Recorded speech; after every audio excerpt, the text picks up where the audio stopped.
We're going to just jump right into a 2 minute set of 2 minute poses to warm up.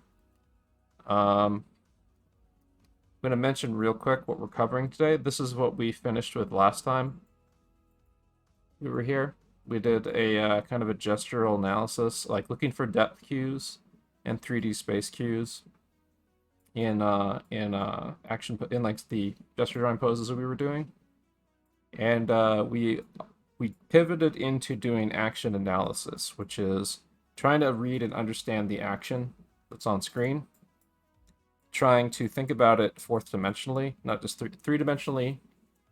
Think of it like a three-dimensional gesture drawing. So this is like turning back into space. This gestural form is occupying 3D space. There's depth cues in here that you can add in to reinforce that. And trying to correlate the overall shape of the body to its parts within 3D space.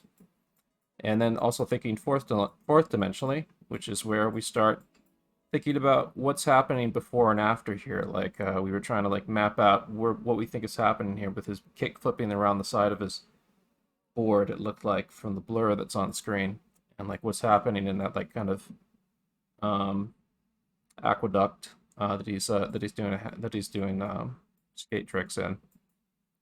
And then we started thinking about different poses to put this guy in, like what his thought process is, what his inertia would be, and this goes to the heart of action analysis, because then you can use it to analyze action, you can use it to invent action, and invent character, and invent new posing. And it was hella fun to end this on last night, and we're going to be continuing with some warm-ups that will dovetail into more of this. In addition to thinking three-dimensionally and fourth-dimensionally, I'm going to have people get a little bit more acquainted with the Starman. The Starman is a... here, let me see if I have the Scissor 7 video handy. But the Starman... Oh, this is good. Let's see. Scissors... Here we go. On Scissor 7...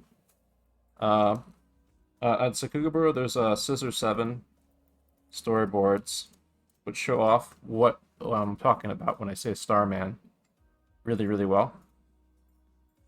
And I'm going to be talking a little bit more about this guy, but you can watch like this, an animatic like this, for a good example of what I'm talking about. The Starman is essentially a term for a very shorthand approach to drawing the figure that omits detail and reduces the figure to almost kind of like a star shape.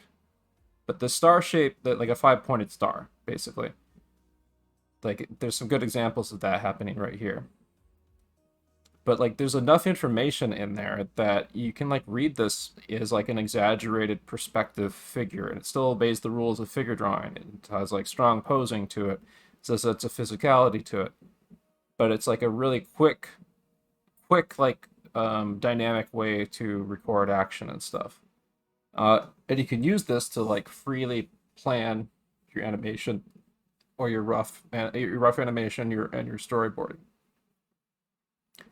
You see, like, even in this shot, for example, like he's like this figure and everything that's happening obeys the rules of perspective. He's going in along the Z depth here. He his body, this leg is turning away from us in space. There's little depth cues in this thing. Like, this leg is closer, so it's larger. This form is further, so it's smaller. There's like, his body's tilted to the side in space, but you can kind of feel that it's kind of playing against the background a bit with the 3-point perspective that's in the scene on like his torso. There's a Z-axis vanishing point up here. Oh, there's a vanishing point going back there. Actually, there's a vertical vanishing point here. There's a vanishing point that's going back here. There's a vanishing point going over this way. You can read from the background.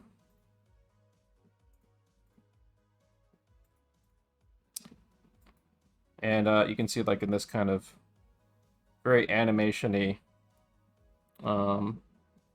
segment right here, there's a look at that. There's I mean, this is like extreme perspective coming here. Those lines in the background there, they're still kind of influencing this Starman character right here. Look at that. Starman influenced by perspective right there. They're kind of standing on a floor plane, and their leg is getting larger, other legs going away from us. So watch out for those, watch out for depth cues of angles and stuff that kind of plays off perspective, or like parts of the body that will warp or get larger or smaller depending if they're going away from us or towards us or closer to us, or are kind of being pitched towards the vanishing point. And the magic of the Starman is you can draw these figures really, really simplistically, so you don't have to do a ridiculous amount of detail.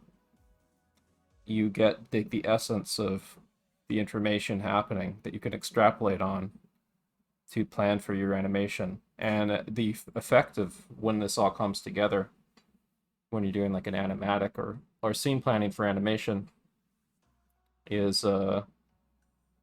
really, really dynamic and a free and liberated way of working. So anyway, we're going to be going into our figure drawing set now. But I'm going to maybe put this up on loop up here. I would normally want to get like Magma Studio set up and so on, but I'm not going to do that today because we're kind of going to be running against the clock. And I want to kind of have us focus on this stuff. But if you want to have me look at your drawings during the class session, just upload your images to the classroom chat here in Ethan's server. So let's get going. I'm gonna here, let's see.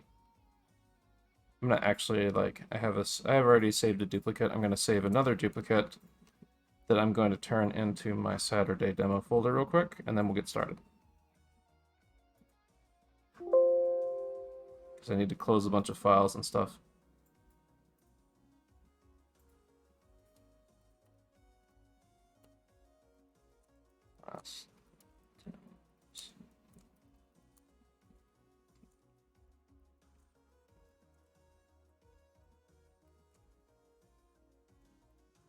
There we go.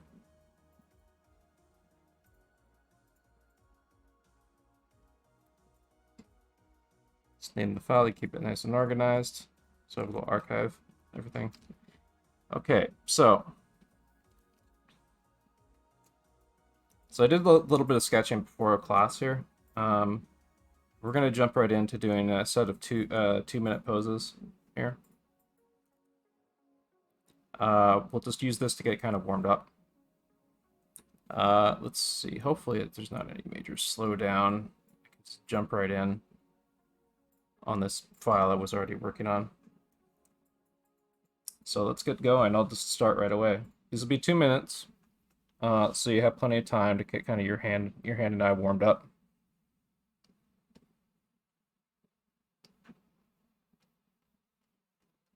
I'm gonna try thinking in terms of what we're gonna be using tonight. This is just the warm-up set though, so I'll talk a bit about what we're using tonight as we get warmed up. But this is kind of like open. But the warm-up set is open season. Okay, Google, set timer for 20 minutes. Okay, Google, set timer for 20 minutes. 20 minutes, starting now. Giddy.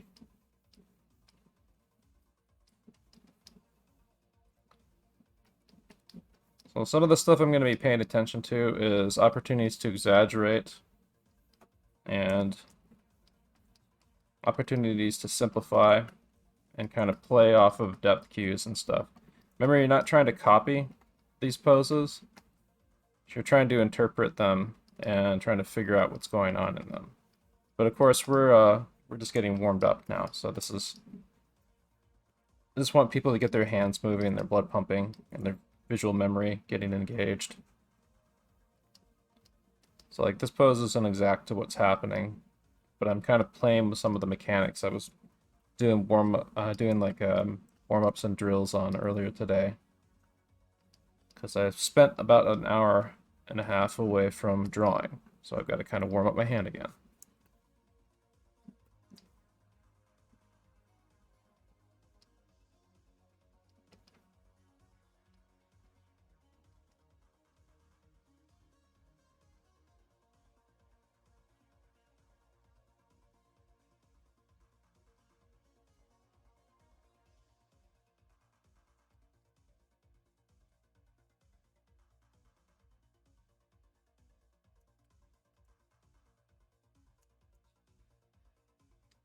Try to keep these simple. I'm going to probably try to steer people in the direction of doing kind of a Starman pose. So in this case, we got a few aspects of this figure that are influencing it in 3D space. So you can try to like plot those out a little bit and sort of exaggerate them and stuff. Remember, you're doing like a shorthand version of what's happening there. Like you're trying to convert it into like a little bit of a storyboard pose. You can omit detail. You don't really have to draw like the ends of feet or anything like that for these. Like we're gonna be using like the Starman puppet stuff. So just try to get something that sort of captures the essence of what's going on there with the Starman puppet.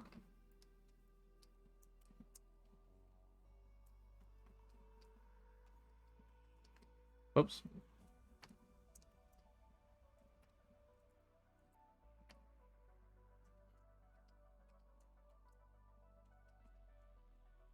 And some of the things you're going to be looking for is creating stuff like floor grids, even like background and wall grids.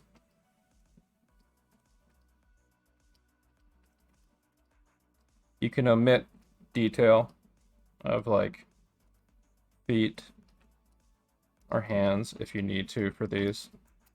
And keep it like very, very, very simple, like almost kind of like box formy type stuff.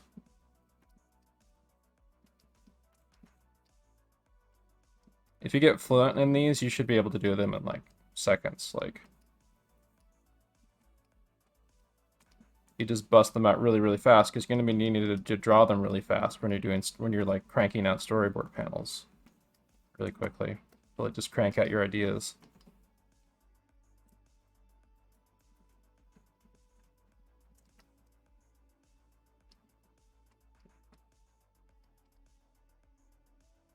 So this pose right here is really interesting. There is definitely like a lot of depth cue stuff going on here, but let's not get too caught up in what's happening. You can simplify this pose, I think, to like kind of an A shape, sort of like this. I might include like a few depth cues with the feet here, correlate the feet back and forth to each other in kind of 3D space with the floor grid right here. And then this body that's kind of like bent towards us, like sort of like this, if we're looking at it from profile. I'm going to maybe bow that weight line a little bit. And then we got like the arms coming down here. Shoulders slack back a bit. We're actually looking at the underside of the chin there. So I'm going to include a little darkened spot indicating the underside of the chin. I think the stance could be a little wider if I was going to do this in hindsight. But like the stance was maybe a little wider. Maybe I can adjust it a bit. That might help a bit. But I'm gonna add like a little bit of the ceiling right here. Kind of a slightly, almost kind of 5-point perspective bow going on here that I'm sort of riffing on to create what I'm seeing there. Chest up higher, shoulders down further. We're seeing the tops of the feet there.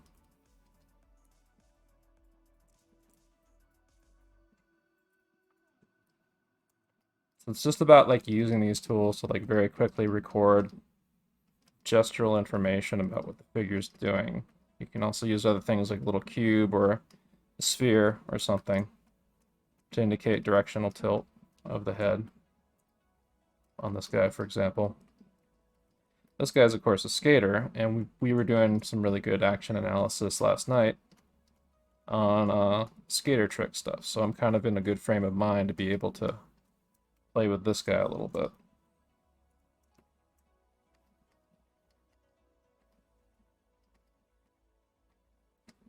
So some of the opportunity of what I'm seeing we could do is we could push down the size of this limb that's going away from us, and then like this limb that is kind of like coming towards us a bit. You could do kind of like a Robert Valley, really thin, angular leg here.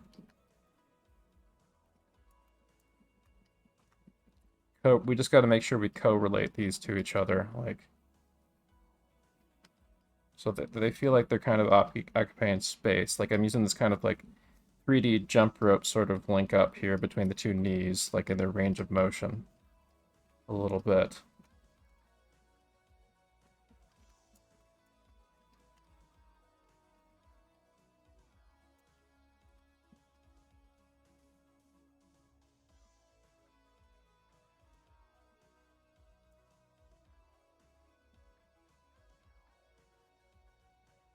This one's a little bit more complicated than the Starman, but I needed to kind of get a little bit more complex with this one, I think, to kind of understand the action a little bit more, because there's a lot going on in it.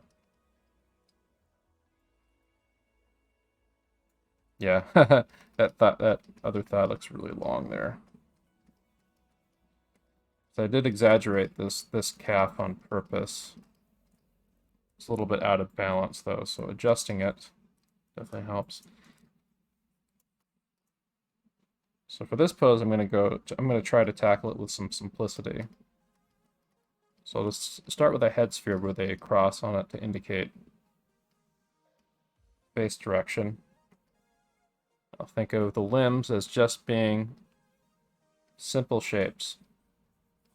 Simple pointy shapes. Might include a little bit of the hands here. The limbs correlate to each other with a kind of invisible jump rope linking between them. There's this perspective sort of playing off the body a little bit, and also like influencing the tilt that's already there in the hips.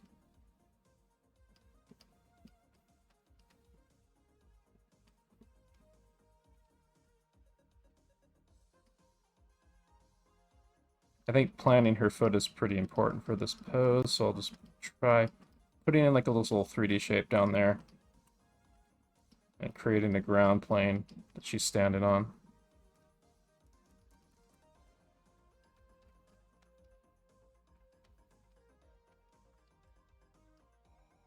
And again, these are warm-ups. We're just getting warmed up with these tools that we're using.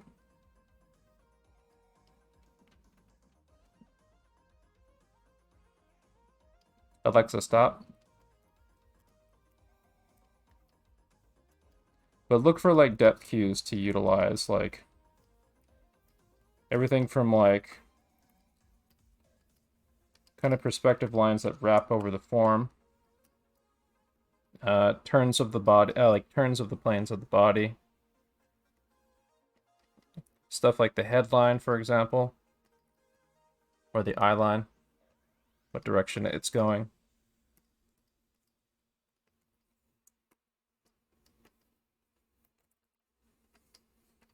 And try to keep it simple. As you get fluent with like really kind of quick figure shorthand, like you should be able to do this in like I said, in seconds. But it's okay to take your time right now when you're getting warmed up to it, or if you've never used this technique before.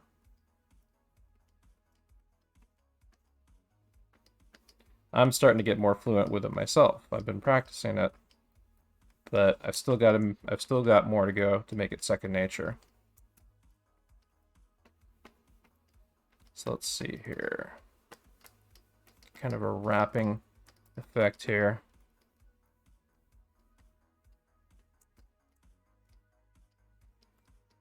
Our other thigh is doing kind of a fun gestural twist here. Maybe we can push that thigh kind of like this.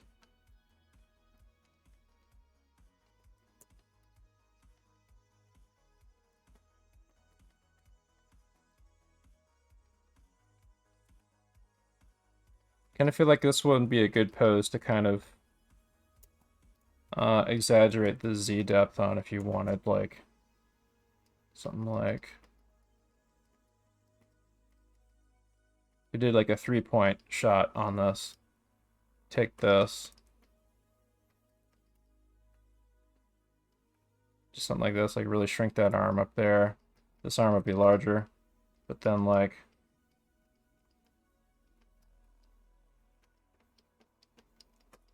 body coming down here gets larger as it gets closer towards us.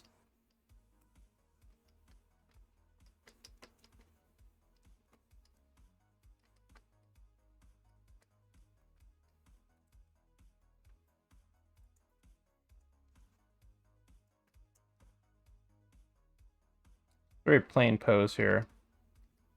I'm gonna use it as an opportunity to practice like getting a little more simple with this.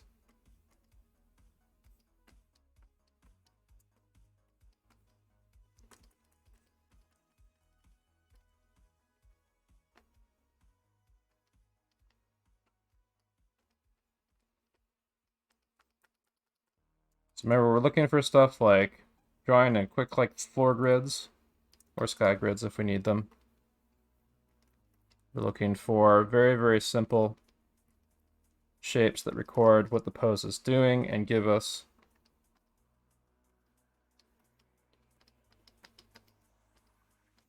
a little bit of 3D depth.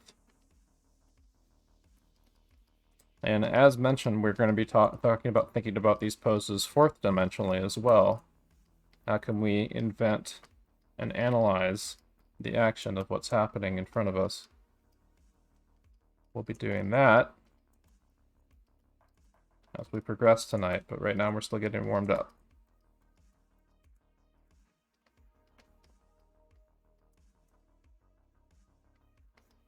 So keeping it simple for now is good.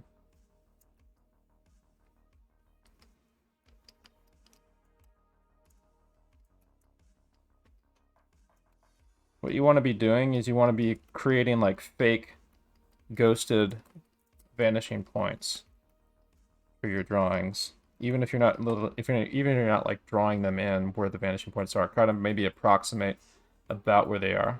So let's see, 1, 2, 3, 4, 5, 6, 7, 8. And we got 2 more poses here.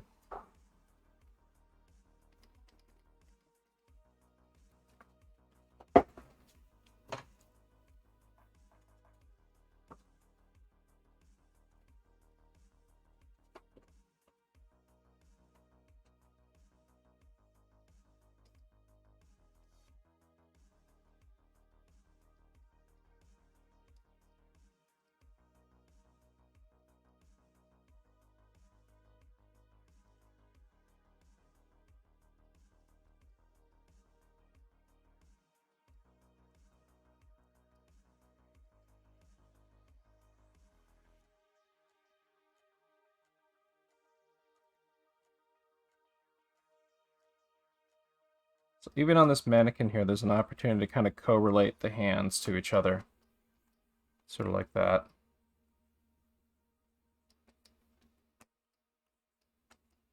It's really important for definitely this pose, even if it's on a mannequin.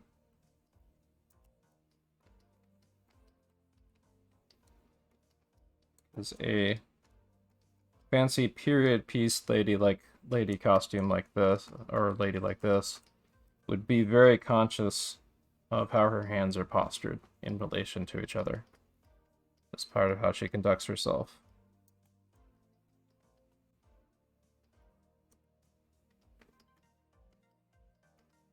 Yeah, keep thinking, looking for stuff to kind of wrap your head around in these, in terms of thinking about them three-dimensionally as you're getting warmed up.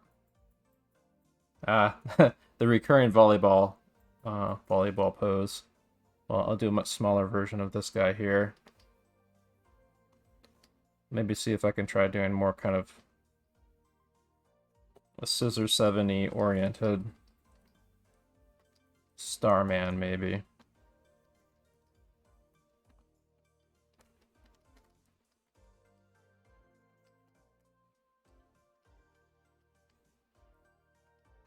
Keep those outlines thick. Try to push for confident posing and stuff.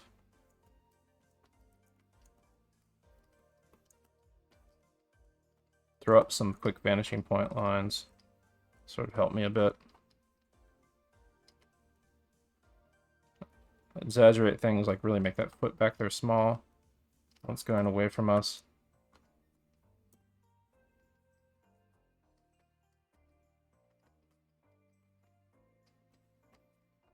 Darken under the chin there.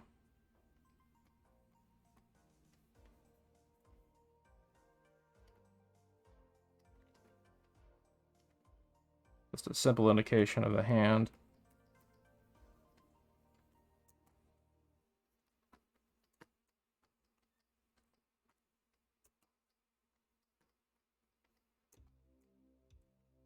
So we go. I think that would be the last pose of this set. So we'll be taking a very short break. And then we'll be doing another set, and I'll be talking a bit more about what we're trying to accomplish tonight in the slightly more limited time than usual time that we have tonight. But everything we're doing tonight is going to be feeding into what we're doing next week, too.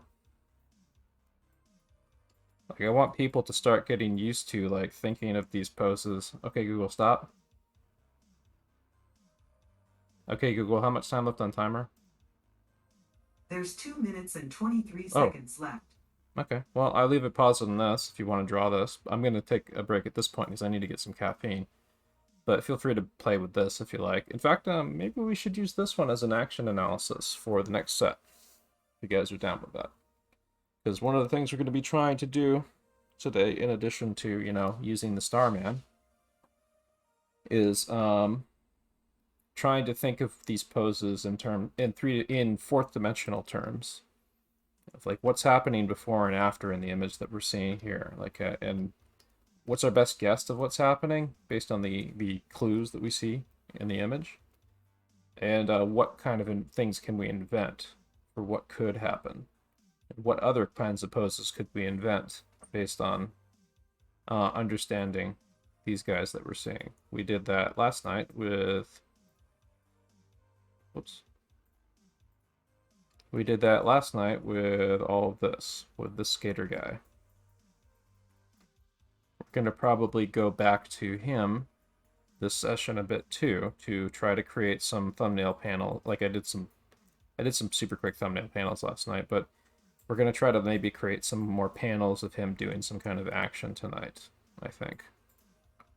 Either we'll do him or we'll whatever feels right to do. Like we might do something with these guys instead, but here's some other stuff. Here's some other stuff I did as like quick thumbnail sketches before class. But like this is the kind of way you want to think when you're thinking fourth dimensionally. You want to think about action and intention. Here is a character holding a gun that I pictured out of my head. I wanted a character that looks like they are wielding a gun that they're really inexperienced with. They're not somebody that's trained to use a firearm, so they're kind of standing naively. They're kind of like awkward when they bring the gun up. And when they shoot it, it's a really, really powerful gun, and it kind of knocks them back a bit. Then I started thinking about how a more trained person would hold their gun, like running down a hallway or something with holding the gun down, having good trigger discipline and stuff. Turning their body to the side, studying their aim. Okay, Google, stop. Okay, Google, set timer for 7 minutes. We'll have a 7-minute break. And cool. I see some people getting warmed up in chat. This is really nice. I appreciate the color coding of your ground plane. Good use of ground planes, good exercise and stuff.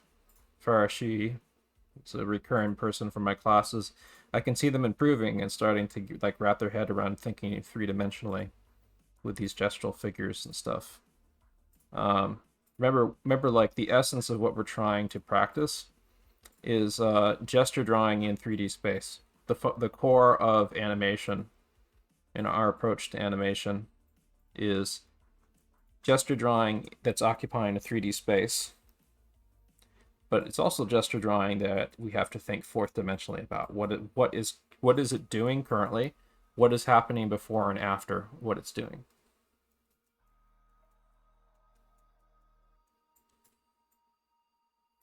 Oh yeah, one thing I wanted to mention. I wanted to try it today. I don't think I want to do it today because it's going to be kind of a logistical nightmare, but here, check this out. So this is, oops. So this is something we did last night. This was a giant 4K drawing area that we drew on together, occupying our own spaces and doing like figure drawing stuff on it. I showed off that I'm actually in the beta for Magma Studio.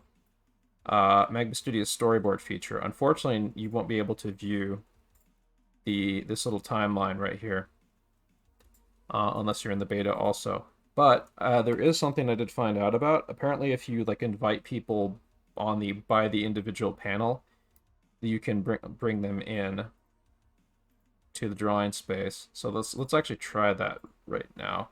For fun, maybe we'll test this out right now. I don't know if we'll make this like a serious part of the class, but feel free to use this drawing space. I'm putting the Magma Studio link into Discord right now. So if you want to try that out, it's an online collaborative drawing space.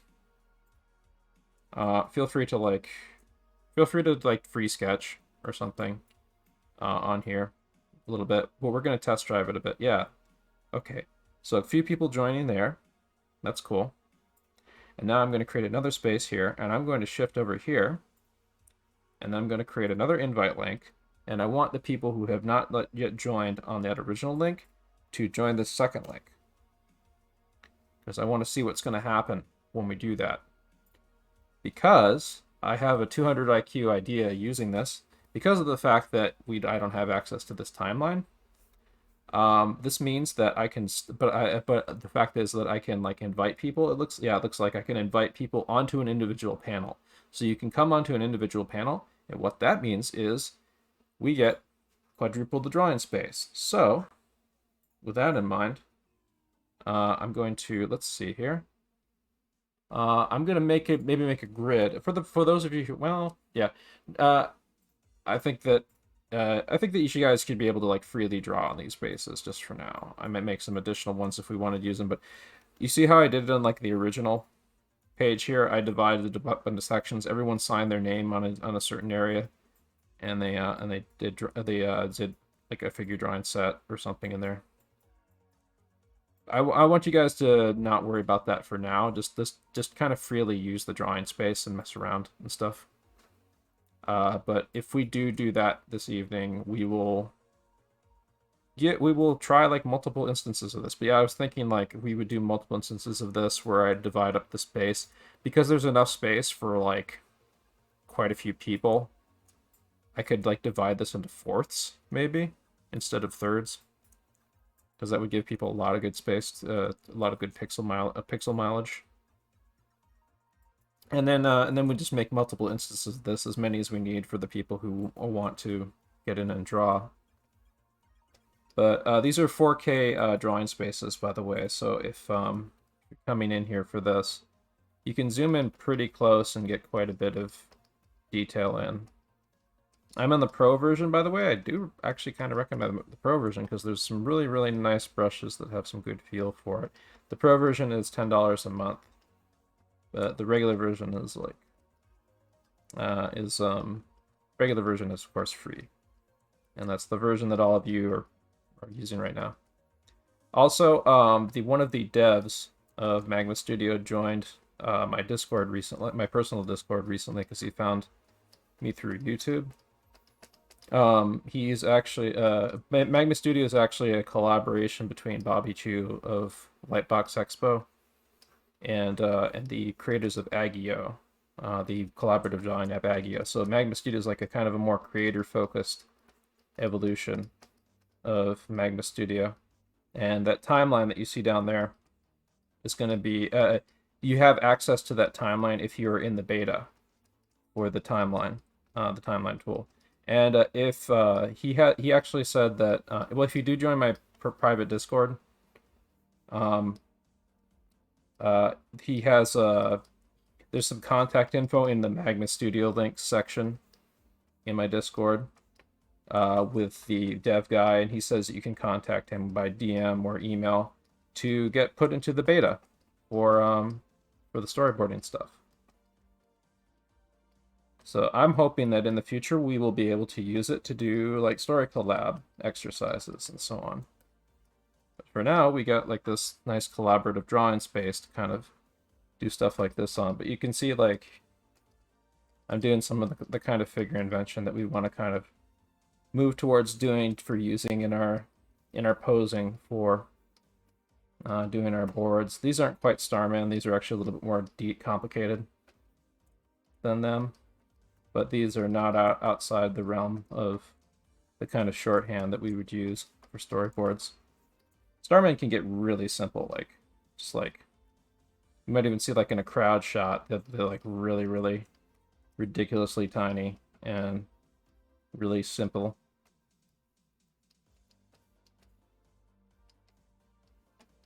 I want people to like look at animatics on Sakugabaru and so on, and for like shows that they, especially action shows.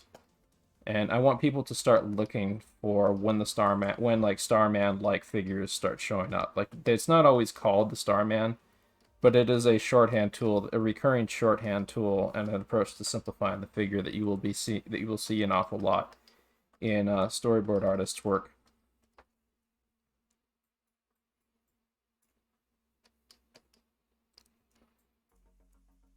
But it's based on like unifying the figure into kind of a simple unifying shape. It's still based on like the rules of gesture drawing and figure drawing and stuff. It obeys perspective around it. It can be exaggerated into forced perspective to create a illusion of depth or to convey the information about the shot that you're trying to convey. Stuff. It's a marvelously versatile little tool. And I want all of you folks here to fill up your sketchbook pages this week practicing this little guy. And practicing this little guy and trying to fit him into 3D scenes, whether it be drawing like kind of shorthand backgrounds around him, or like even just throwing up floor planes and wall planes around him that kind of go to a shorthanded vanishing point perspective. To start getting used to it, start getting used to like, you know, shrinking the limbs that go further back into space, growing the limbs slightly that go further towards us. Start really trying to think in those terms.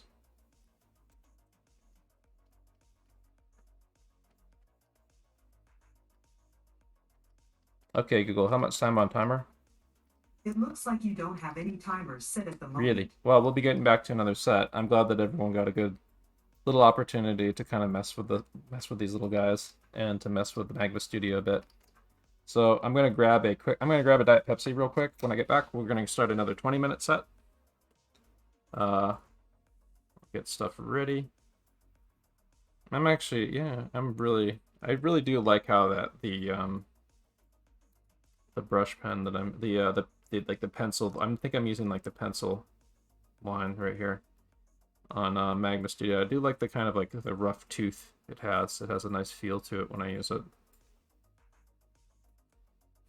But yeah, I'm gonna grab some Diet Pepsi for some shot caffeine, and then we'll get to analyzing the. We'll get to doing another set, I think, and maybe analyzing this shot or something. And trying to break it down, to kind of thinking about it 3-dimensionally and 4th-dimensionally.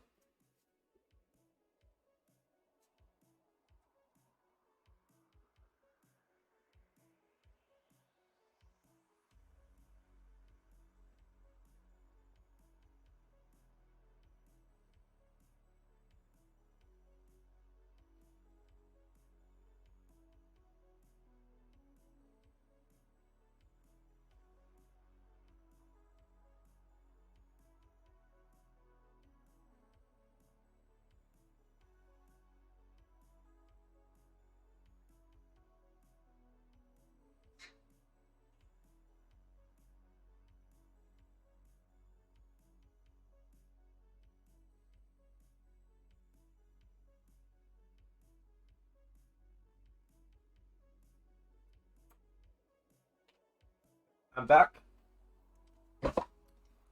Let us begin our set. after I guzzle this caffeine down a little bit.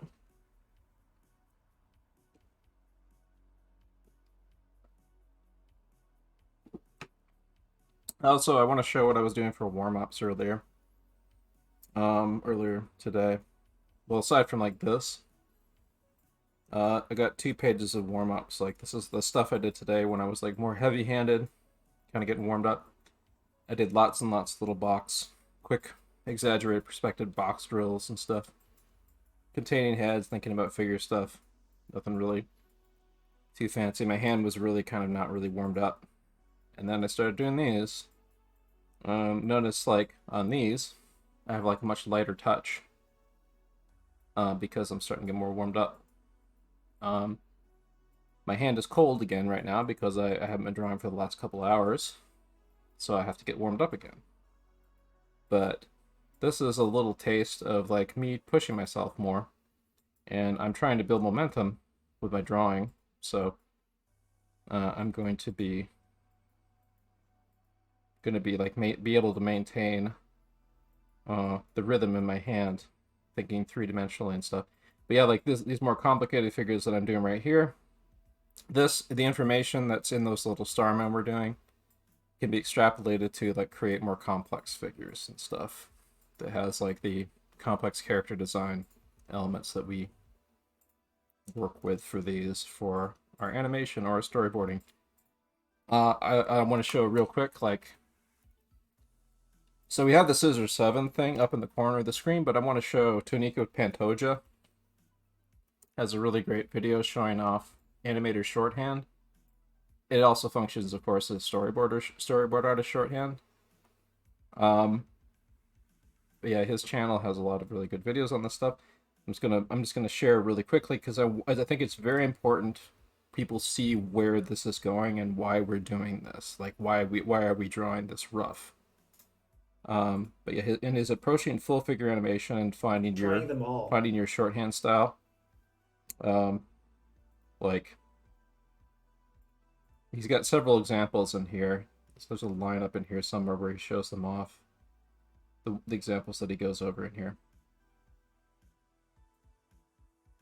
Yeah, the Starman is kind of in this vein, or this vein right here, the bold. There's also this Disney approach that we were using earlier in this week, the classical Disney approach, which is kind of like a sort of flower sacky body with wire limbs and a globe head showing the eye direction. But the reason why we do this kind of like loose shorthand, because it like eliminates detail and lets us concentrate on conveying the action, the information about the action. And in this case, look, he has like a really kind of rough ground plane in there, not unlike what we were drawing for these little poses that we're doing. And look at that, like he's able to work quickly, and he's just able to like think about motion and think about things, you know, think about it fourth dimensionally. In this case, he actually has a timeline that he's using as a tool, fourth dimensionally, but we can think fourth dimensionally on our paper when we're trying to analyze action and make notes about it sequentially. But you see, like this is why we're doing this. So I want people to want that to be clear. Like we're going to also be able to eventually, like, you know, tie this stuff down and clean it up, but the core of the action, the essence of the action, the weight, the acting, and the attitude and the action and stuff is what we want to try to capture with this posing shorthand. So yeah, Tonico Pantoja's video, definitely check that out. I'll link that in chat real quick, and then we'll get back to another set.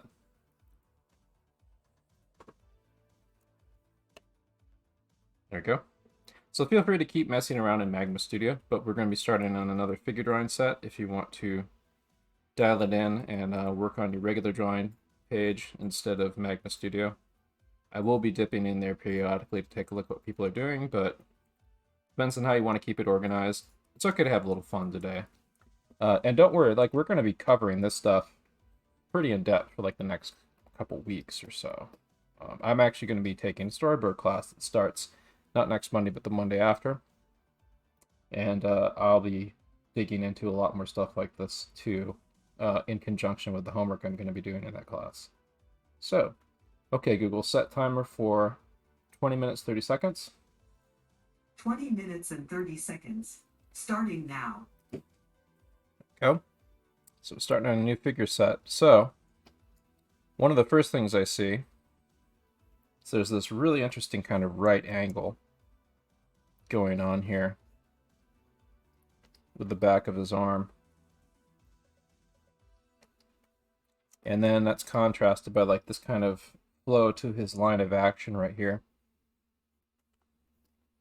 We actually did this pose previously in another class. So this is not the first time I've seen this pose or drawn this pose. But now I have an opportunity to kind of think about its essence a little more.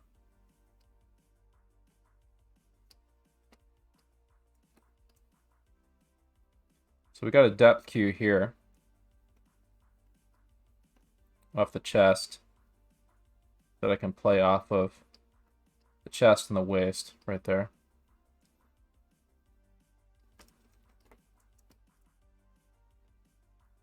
I should include the boxing gloves, but I'm just going to include like Starman limbs for now.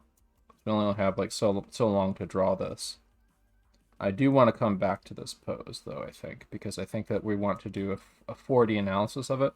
We're going to be powering through the rest of the set because this is like almost kind of secondary warm-ups for us using these tools, and I want people to kind of loosen up. But this is a really good pose for us to do potentially an action analysis of, so hopefully we'll come back to this.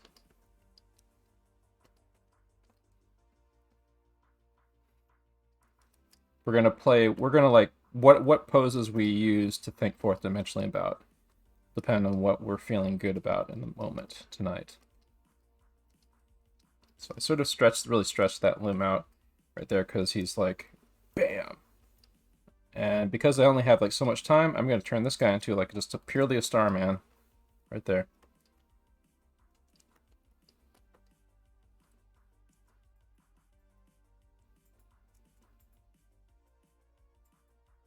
I'm not sure what's going on here, whether this is a Photoshop. I think it looks like a Photoshop, but it's it looks like Salvador Dali's head face pasted onto a model photo.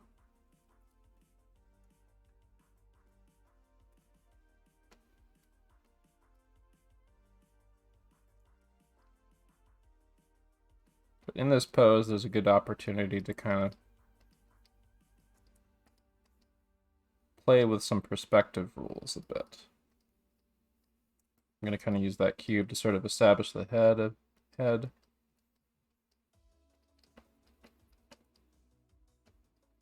Mind the direction of the shoulders and versus the hips.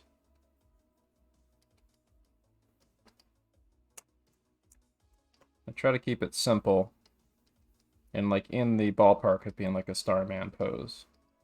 So simple angular limbs. And look for little depth cues to add without overwhelming the amount of information I'm putting in this.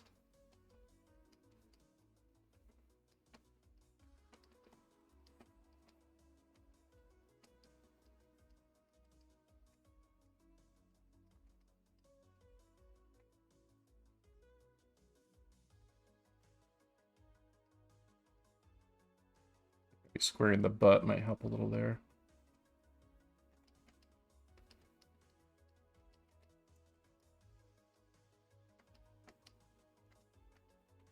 Yeah, the base of the chair on the floor plane, essentially the bottom of a cube there.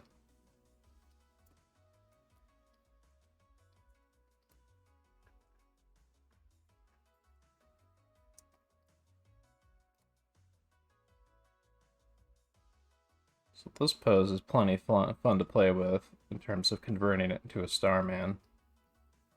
Get the swing of that limb across the body. It's going to include like a little bit of an indication of the thumb. That's all you need for that.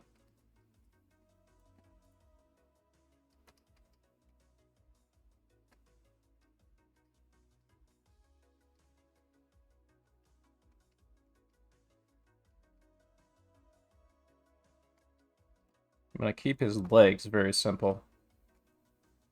But I do like how like there's this overall thrust to the body, like this really cool kind of circular rhythm going through here. And you can correlate his thighs to each other. There's a shoulder tilt that's kind of like wrapping in perspective going. Let's maybe like exaggerate it that way. Got that. Exaggerating that way too. And then you can maybe play with the floor plane a little bit.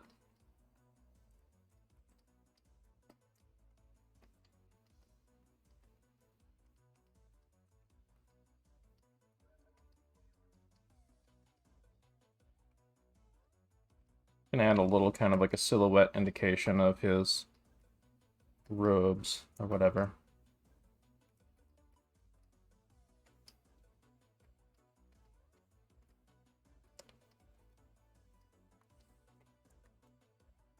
So like his arms are kind of his torso's doing like a twist here. There's a like even though they're like on the opposite side of his body, there's kind of like a line of action that sort of bows through his body there. It's really nice. Oh yeah, we drawn these guys before. I'm gonna try drawing these guys really small. So like post-it note thumbnail time. These guys. Got an ellipse for the basketball hoop there. And now I'm gonna try to get like a quick, very small, kind of almost like thumbnail drawing. Like I'm imagining that I've got like a post-it note that I'm doing like storyboard kind of notes on. I'm okay. It's okay if I get scribbly with these. These don't have to be clean. They're just quick jotting down my impression of scene and action, or trying to get an idea down for a storyboard, or an idea or an action I'm trying to think about a bit. So it doesn't have to be perfect. Just quick and dirty and trying to understand what I'm seeing and play with the composition a little bit.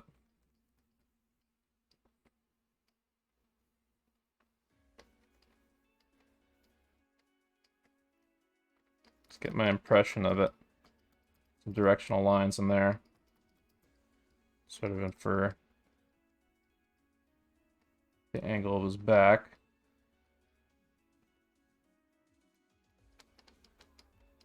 Get this guy in here who's looking up. Make a little note there about his eye direction.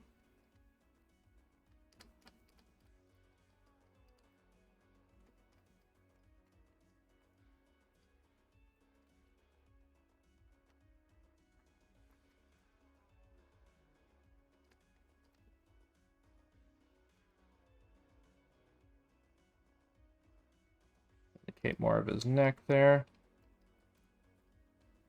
You always want to think about what the characters are doing, or the figures are doing in these poses. I do like kind of how, I do like the result I got doing that. So I'm going to maybe draw pretty small for some more of these. Drawing small is another strategy for recording more, for having more control over your information when you're trying to get an overall impression of a pose. And that's a strategy for getting down storyboard panels and poses, really quick thumbnails and stuff. So in this case, like, there's stuff to think about what's going on here, about like the energy passing through this guy from his waist and the body twist, pushing his fist in this like really nice compressed right angle right there, pushing into his solar plexus. He's got his guard up. His guard has got like a 3D kind of thing going on here with his arms. There's a depth cue right here with the ends of his elbows and the tops of his fists. There's depth cues wrapping up over this guy's torso and on his waist. You can even correlate his knees a little bit if you're drawing further down.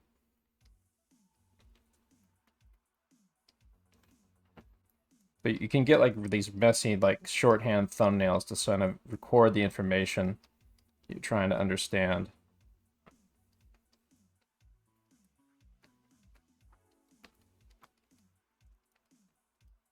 then you just do like cleaner versions of them. Like, one of the ways to approach this also is to draw with your wrong hand, by the way, because it forces you to think analytically about what you're looking at and not rely on like drawing tricks so much. And another way to do these is to look more at the model and kind of draw blindly as you kind of buzz through shorthand. You look for depth cues to play off of and stuff, but you really kind of want to capture the feeling of the action.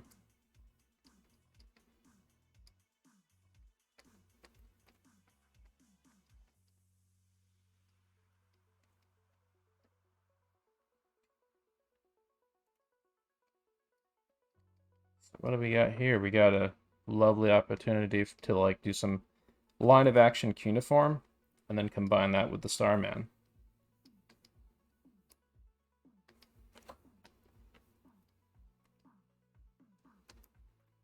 You want to keep things fun and energetic. Look at that. Like I'm putting like a little, I'm imagining like where his other foot's kind of placed back there. I'm sort of putting like an indication of a ground plane back there. With like my Z depth going back into space. The Z depth is also playing off the rest of his body a little bit. You can see that on like the, we can see like a little bit of the back of his feet down there, can't we? So we got this other guy right here, where there's not enough time to get a full thing of him in. That's when you just use the Starman. Just get him in quickly. Zoom back, in fact. So that gives me more control over the drawing, control and observation over the drawing space.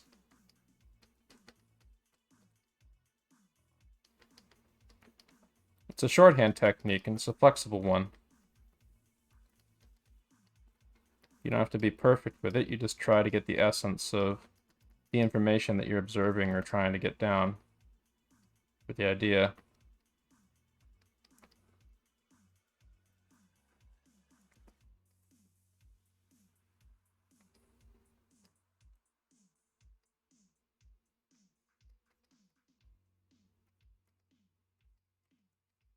This is a great example of how you can think of the pose as a singular unit, and that definitely helps with when you're making your Starman. Like, look at this. I thought of the pose as like one kind of big kind of A shape, thrusting up in that direction right here, with her limbs overlapping and stuff.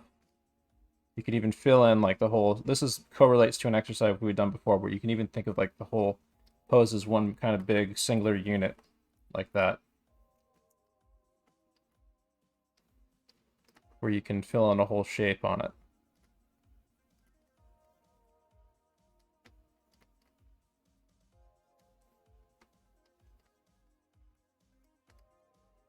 So look for those depth cues, look for like the tilt of the waist and the shoulders.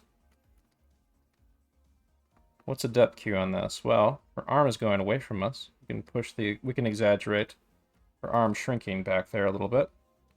Her leg is foreshortening towards, her thigh that's coming towards us is foreshortening towards us. Can maybe make that pop out a little bit.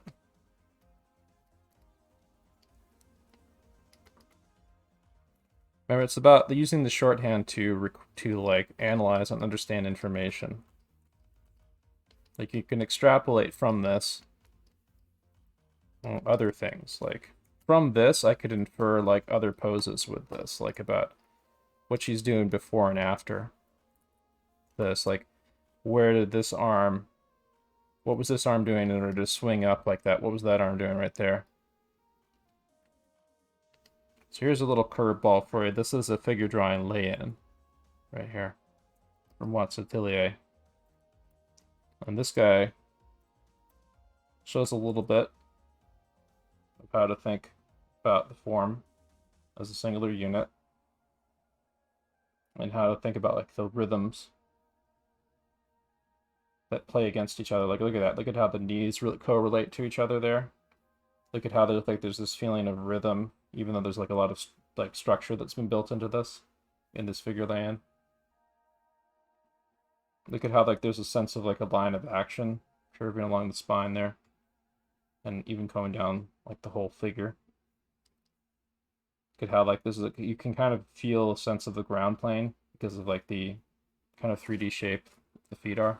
There's like depth cues in here on like the ends of the wrists and stuff, and side plane of the buttocks there, and so on side plane of the head, angle of the eyes. That's the kind of stuff you want to think about in your even in your shorthand.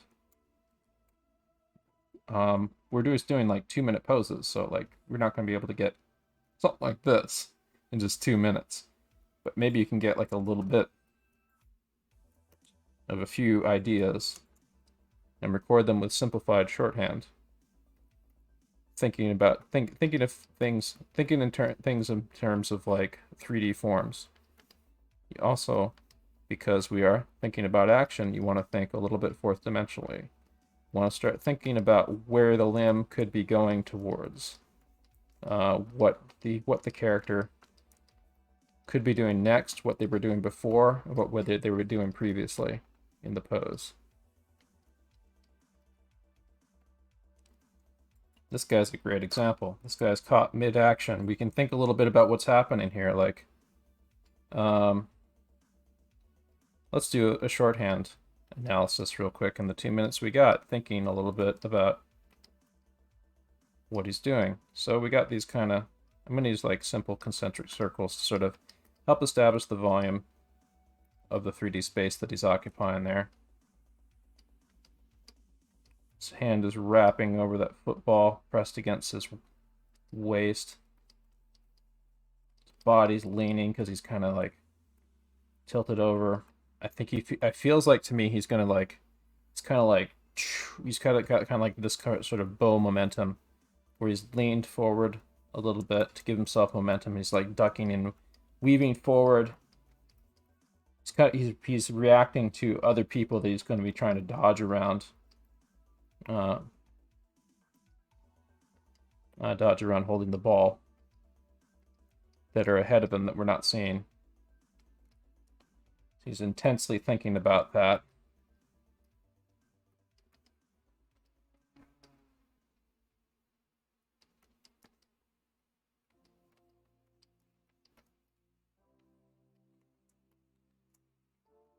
Now we have the essence of this kind of gesture. Like we can think a little bit more fourth dimensionally about what he's doing. Like, what's he going to do next? What was he doing previously? Like, I think that the path of his head might be something a little like this.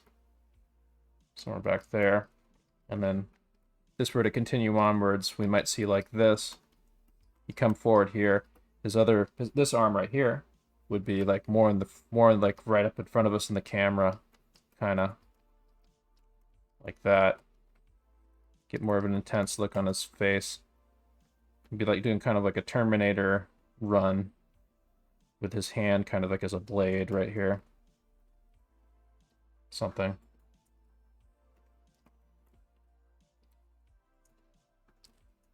So this guy right here, this guy is a little bit less complicated pose, but we can still think about this fourth dimensionally. So first off, let's get a very quick Starman in here of his body, of his posing. Let's start blowing through these quickly because we can use this as a very quick shorthand tool. We don't have to worry about making perfect drawings. We're trying to analyze and understand quickly. And working with a good rhythm will start getting us better results because we could be getting our blood going doing these. So let's think about how he got into that pose. He had that foot planted, so he started on that foot. Then he probably widened his stance, shifted his foot over there, as he might have slid his foot down from like a starting pose, something along like up here. He might have been doing like some arm stretches or something. That's like gonna have like his arms behind his back, like he's doing like a backward stretch or something like that. He might have his leg out like this a little bit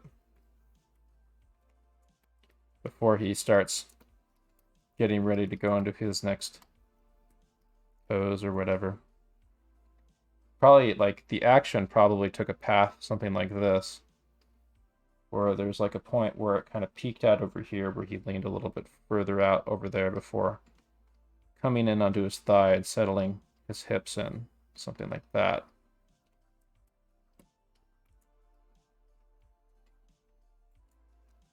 So this volleyballer, let's get a quick Starman of her in, and then we'll start thinking about her fourth dimensionally. Remember to think about the Starman with some 3D depth cues too. Okay, Google, stop. So we'll just continue on this pose for the 2 minutes we have to do like a super quick action analysis. So I want people to get used to thinking in these terms really quickly.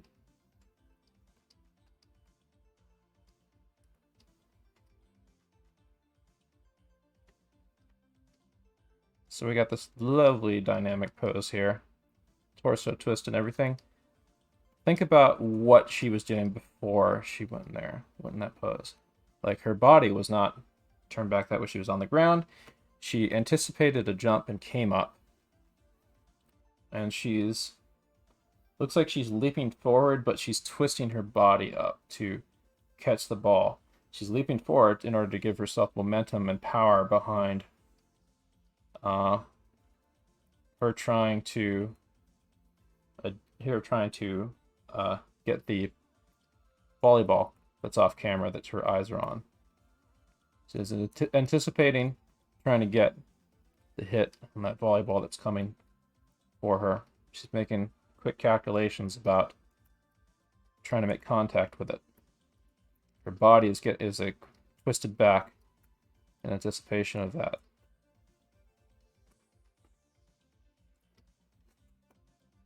Her spine wasn't that far back earlier. It was more forward at some point, even before like she completely left the ground. Like it started going further back after she left the ground because she's twisting her torso in space.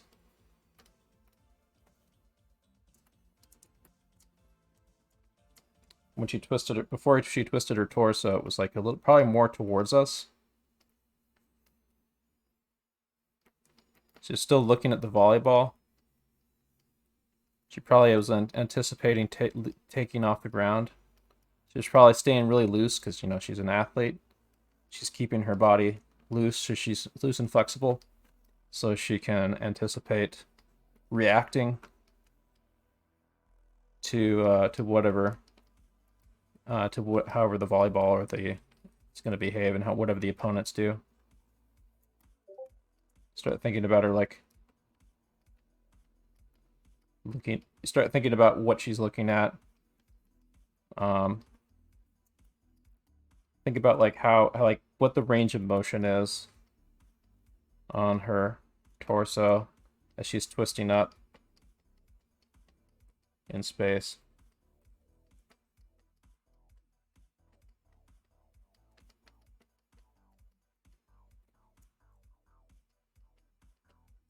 And you can make like quick, dirty shorthand notes about these things for yourself that sort of describe the action. This is the kind of stuff that you do like if you're like breaking down like shots for animation or breaking down an action to animate.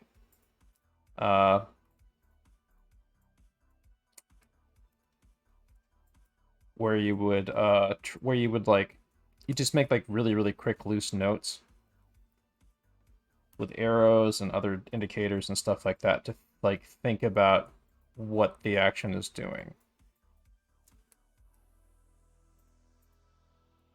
And an example of that, which we did last night, is of course on this guy right here.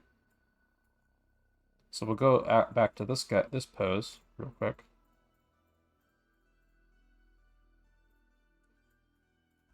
So you see his arm, like you see like these arrow indicators that I put here to kind of indicate like what direction I think like the forces on his the path that he's taking and like what's happening with the skateboard and stuff there. Thinking in those terms about what's happening before and after a little bit with arrow indicators. And then thinking about like other poses, playing off of that action analysis, other poses that other actions he might take from other angles and so on. Like you start like liberating your ability to kind of invent with the pose and create stuff when you're thinking in terms of like these gestural forms that are moving through 3D space and moving fourth dimensionally. And it's very fun. And I think skateboarding photos are really good to practice from because they are great. Um, they are great like frozen moments of um, inertia and momentum and balance and thought process all coming together. And you can also kind of vibe with them too, because like this the kind of thinking that you need, the kind of frame of mind of thinking you need to get into in order to pull off good animation and pull off good storyboarding and stuff with good rhythm to it is not unlike what the practice that skateboarders go through when they go to skate parks and stuff. So vibing with good sportsman practice photos, kind of like this, is a good way to kind of tap into the same kind of frame of mind you need to be in for vibing with action analysis for animation. That's one of the cool reasons why studying athletes like this is really fun, because you have to tap into their kind of thinking too for how you draw animation.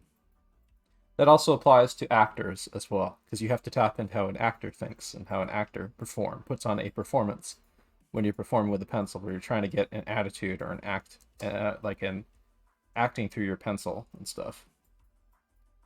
On that note, I'm going to strongly recommend a film for people here. If you have a Disney Plus account, which I do, there's a wonderful film called Frank and Ollie on Disney Plus. It's an amazing documentary about Frank Thomas and Ollie Johnston, two golden age Disney animators. They talk about like the magic that goes into animation and acting and stuff, and pulling stuff from their own real life, and they talk about like the techniques that they developed over the years during the golden age of animation. It's really fascinating, and in addition to that, I do strongly recommend the book that was written by them, Illusion of Life. This book right here. I also recommend this Animated Survival Kit by Richard Williams. But Illusion of Life, get a hold of this however you can. Yeah, $45 is a good price for that book. That's like the basic price for this book. It does have $45 worth of material in it. Looks like this version of it was going for $60. That's interesting. But yeah, I mean, like you can get it for $40. That's good. That's a good deal now, I would say. I would very, very, extremely strongly recommend picking up this book. So look at that. Like, they have tons of stuff like this in the book where they show like sequences of animation and stuff. There's like tons of great information all peppered throughout the book, talking about how they developed their techniques over time, Disney, and talking about the thought process that goes into the acting and the development of the character posing and so on. And there's tons of great examples of animation and posing all throughout the book for you to kind of think about and gel with. You'll learn something new every time you read this book. So I do very, very strongly recommend picking it up.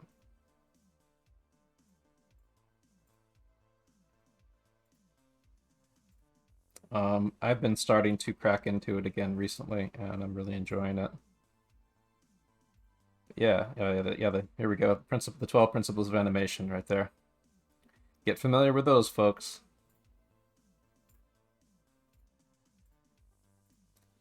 Yeah. Yeah, look at all that. This is all like this is all this stuff is like the marriage of like what I'm trying to get people to vibe with. They do talk in this book also about like the figure drawing and stuff that they did to develop um, their animation skills in the golden age of Disney. But yeah, definitely pick up that book and also check out the Frank and Ollie documentary on Disney Plus.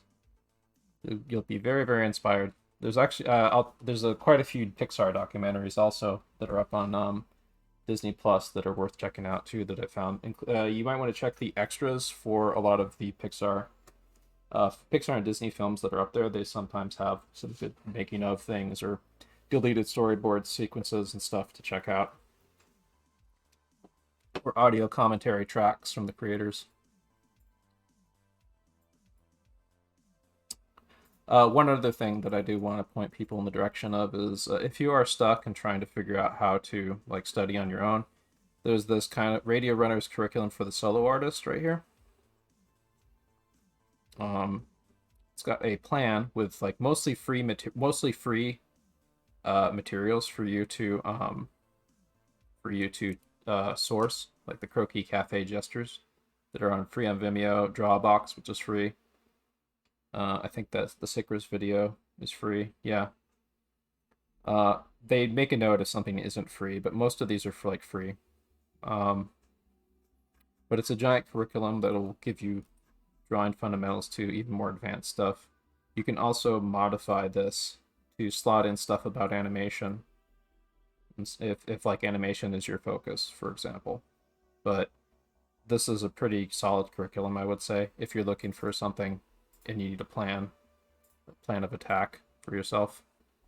So I'll link that into, and thank you, Collie for the 100 bits in Twitch, by the way. Ooh, yeah, I'm seeing some good stuff here from James right there. Like even from the pullback view, these are reading kind of fun. I think like you need to kind of keep wrestling with 3D forms so you can kind of get that rhythmic sense of like fake perspective and stuff.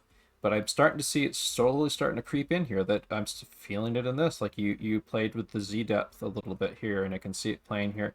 I can see you starting to wrestle with the right things. And I like the caricatured action that I'm seeing starting to come through in this stuff. Every time I see like your stuff, it's getting better bit by bit. Yeah, I see you starting I see you playing with the line of action. Start being less timid about thinking about the gesture line in 3D. It's not a 2D shape. It's a 3D noodle that's moving three-dimensionally through space. Start thinking of it in those terms, like a wire sculpture that's occupying 3D space, and that'll help you kind of modify and influence the feeling of it and stuff.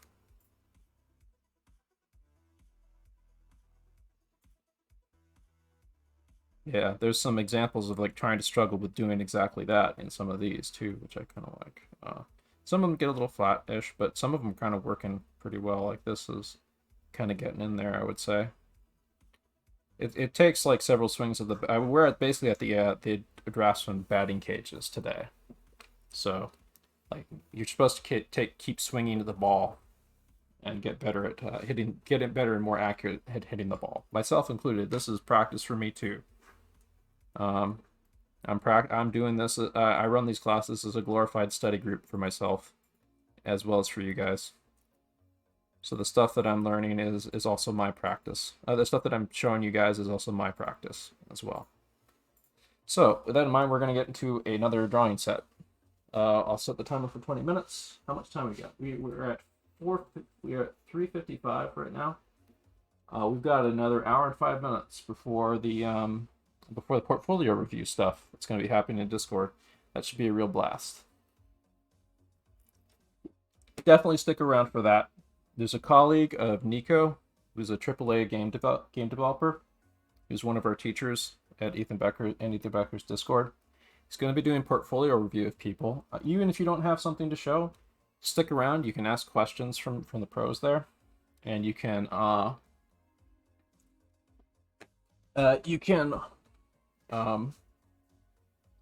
check. You can definitely pay close attention to the feedback and advice that they give to other people there.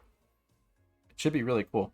Just the Code Crew Vimeo. There's other stuff in addition to Crow Key Cafe. You can use New Masters Academy and Draw This.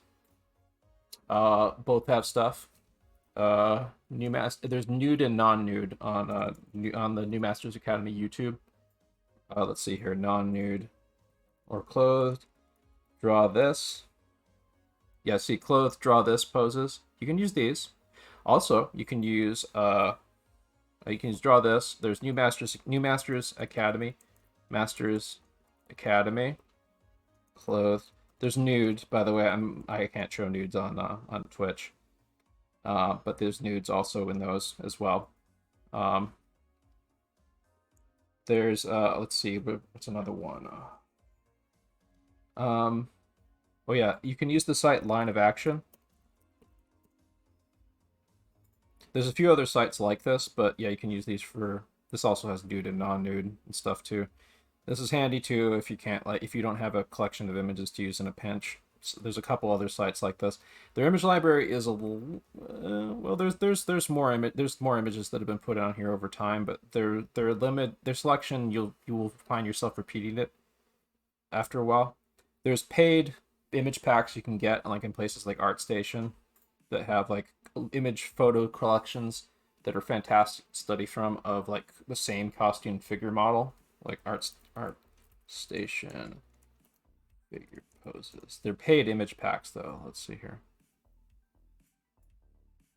Oh, mature content. But yeah, like in the marketplace on here, there's there's figure pose packs and stuff. A good thing they got the mature content ghosted out. But yeah, there's image pose packs and stuff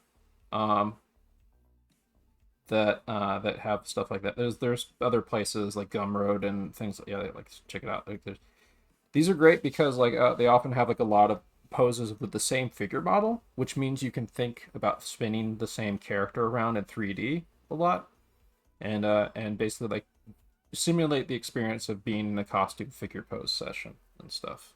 But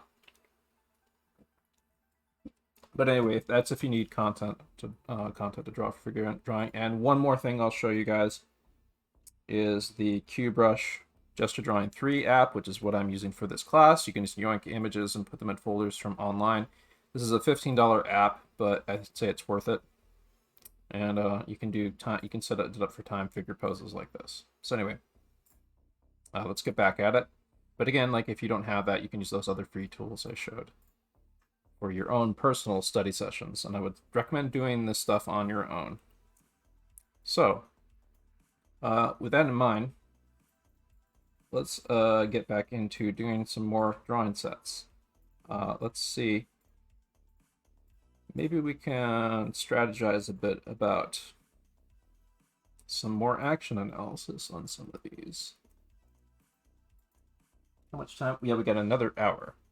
So we got 2 more sets. Okay, Google, set timer for 20 minutes. 20 minutes, and we're starting now. So let's try to get some good energy into these last few poses and stuff like this. Let's try to just have some fun with this. Like see how we can maybe distort and exaggerate some of these, how we can play more confidently with them. Like look at this. This remember that every limb on a figure correlates to the other limbs.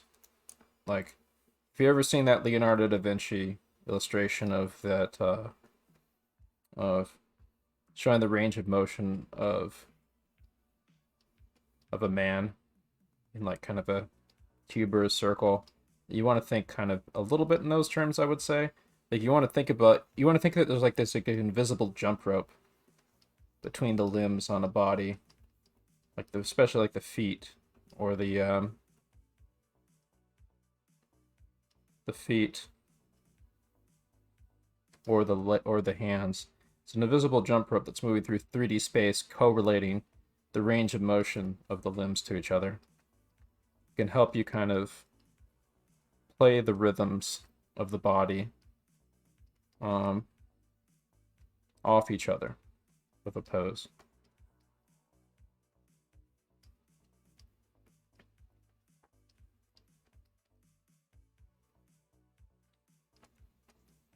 Other thing that's definitely helped, like if you wanted to do more in-depth study of this pose, this would be a good one to do for sure. Not least of which because it has fabric on it, uh, which helps you kind of establish and analyze the direction that the figure is moving in. And you can kind of see the energetic forces around the body. Fabric is one of those environmental cheats that lets you see the physical forces that are moving around a figure. In this case, this figure right here, her hair kind of serves a similar purpose like that. But on this pose, I'm going to kind of keep... I've drawn this girl before, actually. I've actually got to replenish my stock of figure poses for the coming week. Here I'm going to kind of correlate her feet to each other a little bit here with this kind of little jump rope thing right here. Correlate her knees in a similar way right there. There's kind of a Z depth right there going along her calves. Her back is going back into 3D space. Her back there. See the top of her the back plane of her buttocks right there. It's kind of cube shaped there. So I'm looking for opportunities to think about this three-dimensionally, and if time permits, fourth-dimensionally a little bit. So let's try to have fun. Let's try to engage our action analysis and our visual memory libraries as we do these. Throw a quick ground plane in there. This limb right here, I'm just going to include like a little gesture indication for it. But this limb is a little bit more kind of slack. I think her leg could be pushed out more this way. I'm going to move the sole of her foot over that way. The angle of her leg, maybe more like this a bit. Maybe push that out a bit. Can erase this. So create more negative space in there. Oh, this is really nice. So I'll start with that right there, and I'm maybe going to really kind of exaggerate this quite a bit. Let's see what I can do. Maybe make her head really tiny. And then her feet are going to be really big.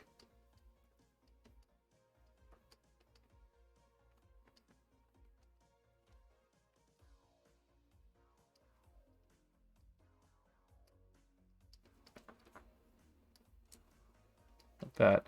Then we get kind of like this wrapping form for her buttocks there.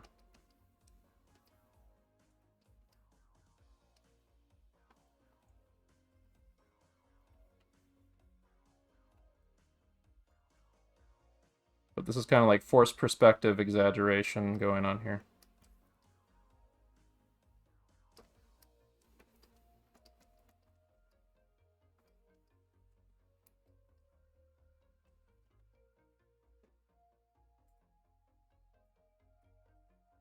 Someone just popped in and said, found your channel through recommendations. You seem cool. Yeah, thanks. Stick around, Peter, who's one of our new joiners in chat, in Twitch chat. There is a big event happening in about an hour on the server community I'm part of, where a animation and AAA games industry professional guy is doing a portfolio reviews. And he's going to be giving lots of really good advice to people and stuff. Should be really cool.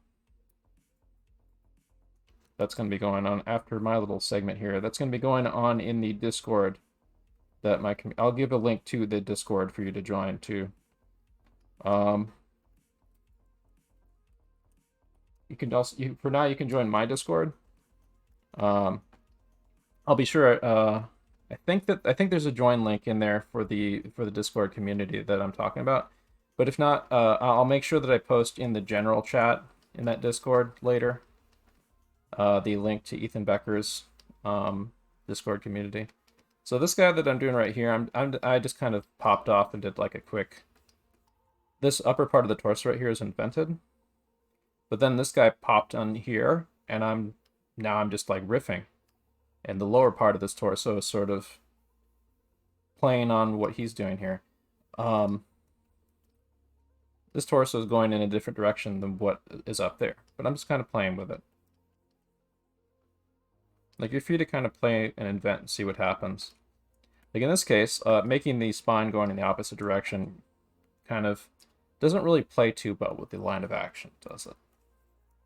It was still fun to kind of add those limbs on here, but now we can see the strength of having a rhythm going through the whole body like that. We can still play with the limbs, like have the limbs do whatever we want. I'm going to keep the limbs doing about that, but I want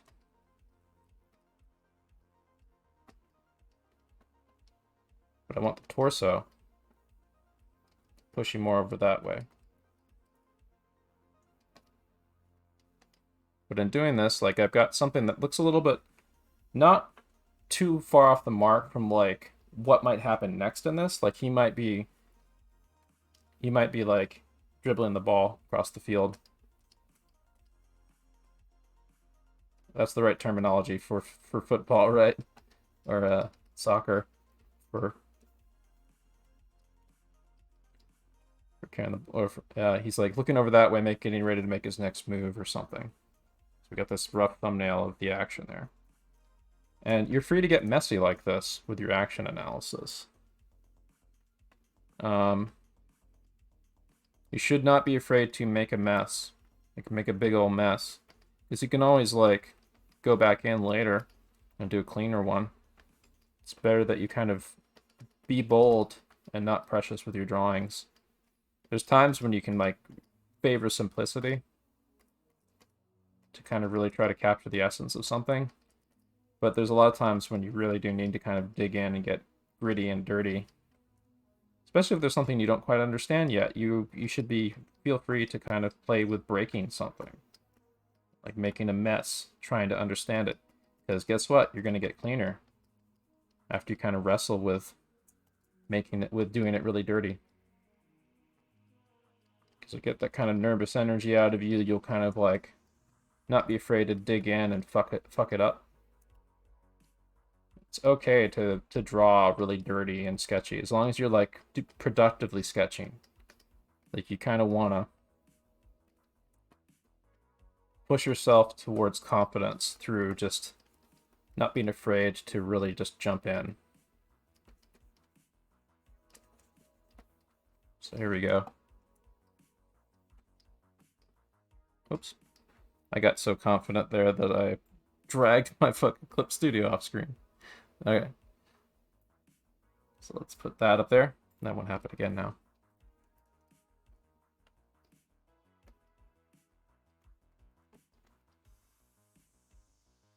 But you can see, like, I'm thinking about, like, how, like, that foot is, like, kind of got gravity pushing down on the heel there. Just got her foot kind of clinging around, curling around the edge there. But anyway, we've got to move on to the next pose. We have that hoop right there is a big ellipse that helps kind of anchor what's happening there. And now we got this. It's a very lovely, kind of really contained pose, I would say, but still has really, really clear, like, directional posing going on here. You can really you can definitely see like how her torso is tilted. There's this nice foreshortening going on here on that sword. We'll keep it simple. Simple and Starman-y. Her arm is foreshortening because it's coming towards us. We can make that bigger because it's coming towards us. She's got a hip tilt that's going this way. She's holding the scabbard of the sword that's going back behind her. Maybe I'll have that kind of shrink a bit back there. She's got this nice gesture of her thigh going down here, down her calf and her foot, planted on the ground. And I'll use usually kind of a quick freehand perspective floor grid.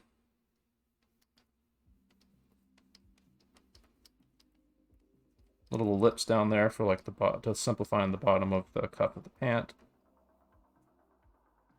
With the top of the thigh. And then just get kind of a simple quick shape back in there for her knee, just on the ground there. Little lips down there to kind of plant the knee. Not too going back up here, I think that there can be more done with this arm. Maybe I'll do like kind of this a bit.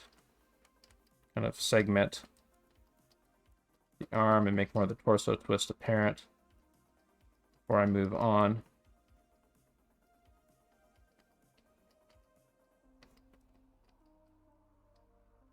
But there we go. Let's make some, and I'll just add some darkened stuff in here before I move on. Sort of differentiate the different things I was drawing.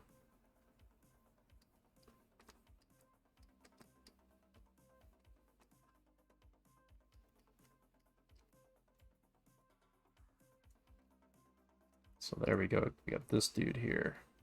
So our last 20-minute set, we're going to concentrate on pose invention and fourth dimensional thinking. Right now, we are mainly engaging. We'll look for opportunities for fourth dimensional thinking in this, for sure. But we're mainly going to be just trying to engage our visual memory and our spatial awareness for these poses. In this guy's case, you can use some lines wrapping over the front of his torso and his hips and correlating his knees to each other and so on.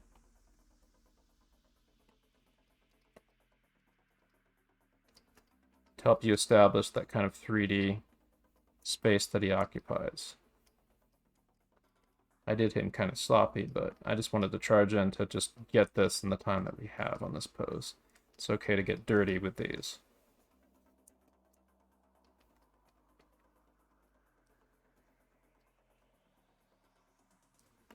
Correlating the fists to each other. It's not as bulky in the sketch that I'm doing as he is up there. It's okay. So I'm going to create a new page here. This is a very stylized stage pose. This pose probably might have some photo manipulation in it, so just keep that in mind. But it's still a great pose to, like, the person who composed this, or whatever, has a good sense of figure drawing principles, even if it's just from a photography standpoint. So this is like a lovely illustration photo right here. I don't know what this is for. This looks like it might be for like a sports ad or something, but it's a really fantastic image.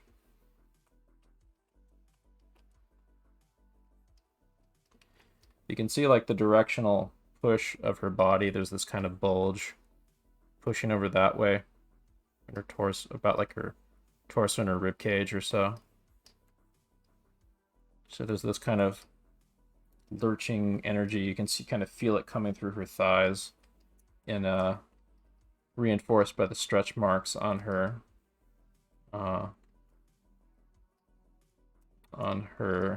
sweatpants.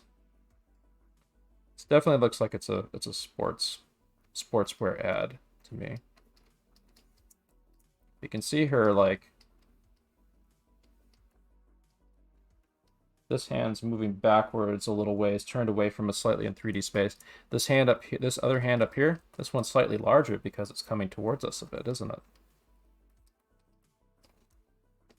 You can see the directional change of the plane of her face, eye line going that way, cube off the front of the face to the side plane, like that. See the tilt of the hips. The box form of the rib of the hips there.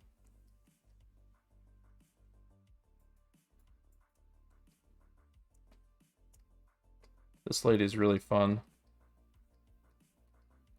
She's got a lot of attitude. And this is a great example for some extreme perspective. For sure. This is 1 point, but you could also turn this into 5-point perspective, I would say. You could kind of bulge her a bit. Bulge the line, or do one point, but can kind of like bulge the up and down a bit like this around her, like so.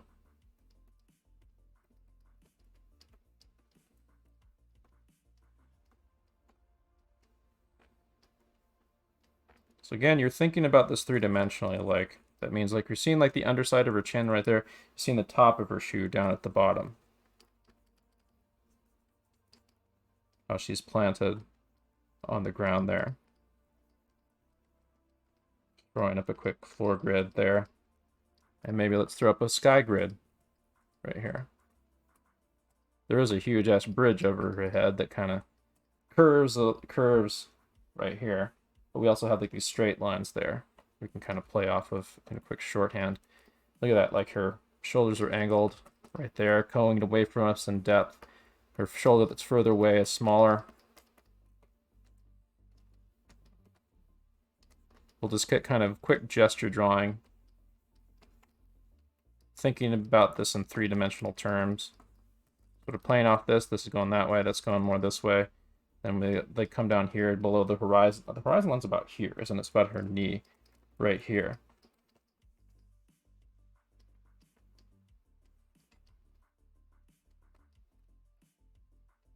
Get like the underside of her wrist there. Really fun image, that last one. We only had 2 minutes to record it, and there's a lot of perspective information going on in that, so. This guy right here, again, I've drawn this dude before, so I'm going to pretty confidently like go in and try to do a little bit more on the Starman end of things, I would say. Let's keep his limbs simple.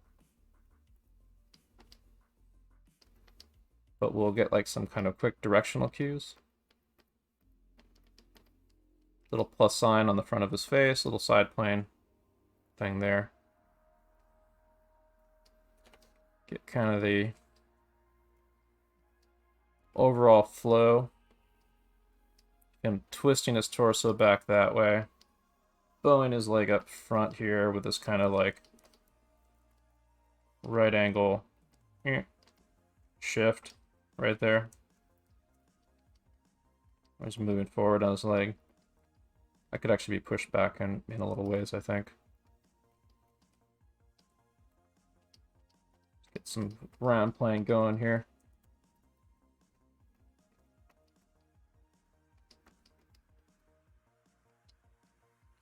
So the subject of next week's class, in addition to like continuing with this, next week's Wednesday class, well, we're going to be doing more of this on Monday, by the way, but the subject of next week's Wednesday class, when we progressively iterate on the next logical step of what we've been practicing in the gesture drawing classes the last several weeks, will be exaggeration. So we're really good, like this rules and mechanics of looking for those depth cues and stuff, we're really going to play with like changing angles and like inventing poses and like changing camera angles and like pushing things and like really distorting the perspective on stuff. It's next week. So you can play a little bit more kind of, okay, Google, stop. Okay, Google, set timer for 5 minutes. I did not work on, oh my God. Done. 5 minutes added to your 20-minute timer. Okay, Google, stop. No, I did not work on Scissor 7. I'm sorry. That's up there for reference for what we're trying to study today. I wish I worked on a show like that. Like my aim is to get my skills up so I can work on stuff like that. But I've worked in the animation. I'm an animation industry veteran. I've not worked as a professional story artist, but I'm studying to become one. And but I've worked as an animator on TV and feature animation production and like a 2D feature animation productions. I'm trying to get my figure drawing up to snuff so I can take on doing like really like planned out, thought out storyboarding, thinking and planning stuff out in perspective. Also trying to improve my animation skills and stuff with my figure drawing. Like these sessions that we're doing here is like my glorified study sessions. But yeah, Scissor 7 is really pretty rad to check out and study from. I've got it up there because of like the kind of Z depth sort of uh like three-dimensional and fourth-dimensional thinking with really simple um like figure posing is what we want to steer ourselves towards.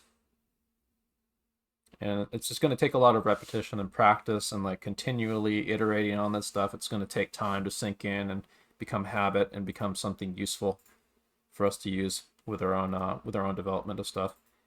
I'm going to have plenty of opportunity to do that because I'm going to be taking a Concept Design Academy class. Not this next Monday, but the Monday after. In TV animation.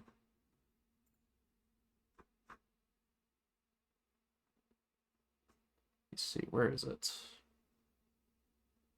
Here we go. Here's the class I'm taking. It's from a guy who's worked on some pretty cool ass shows. He's currently supervising director on the Gremlins show that's going to be coming to WB. But yeah, Michael Chang is the dude I'm going to be taking class from, and that's going to be in a couple weeks. I'm going to be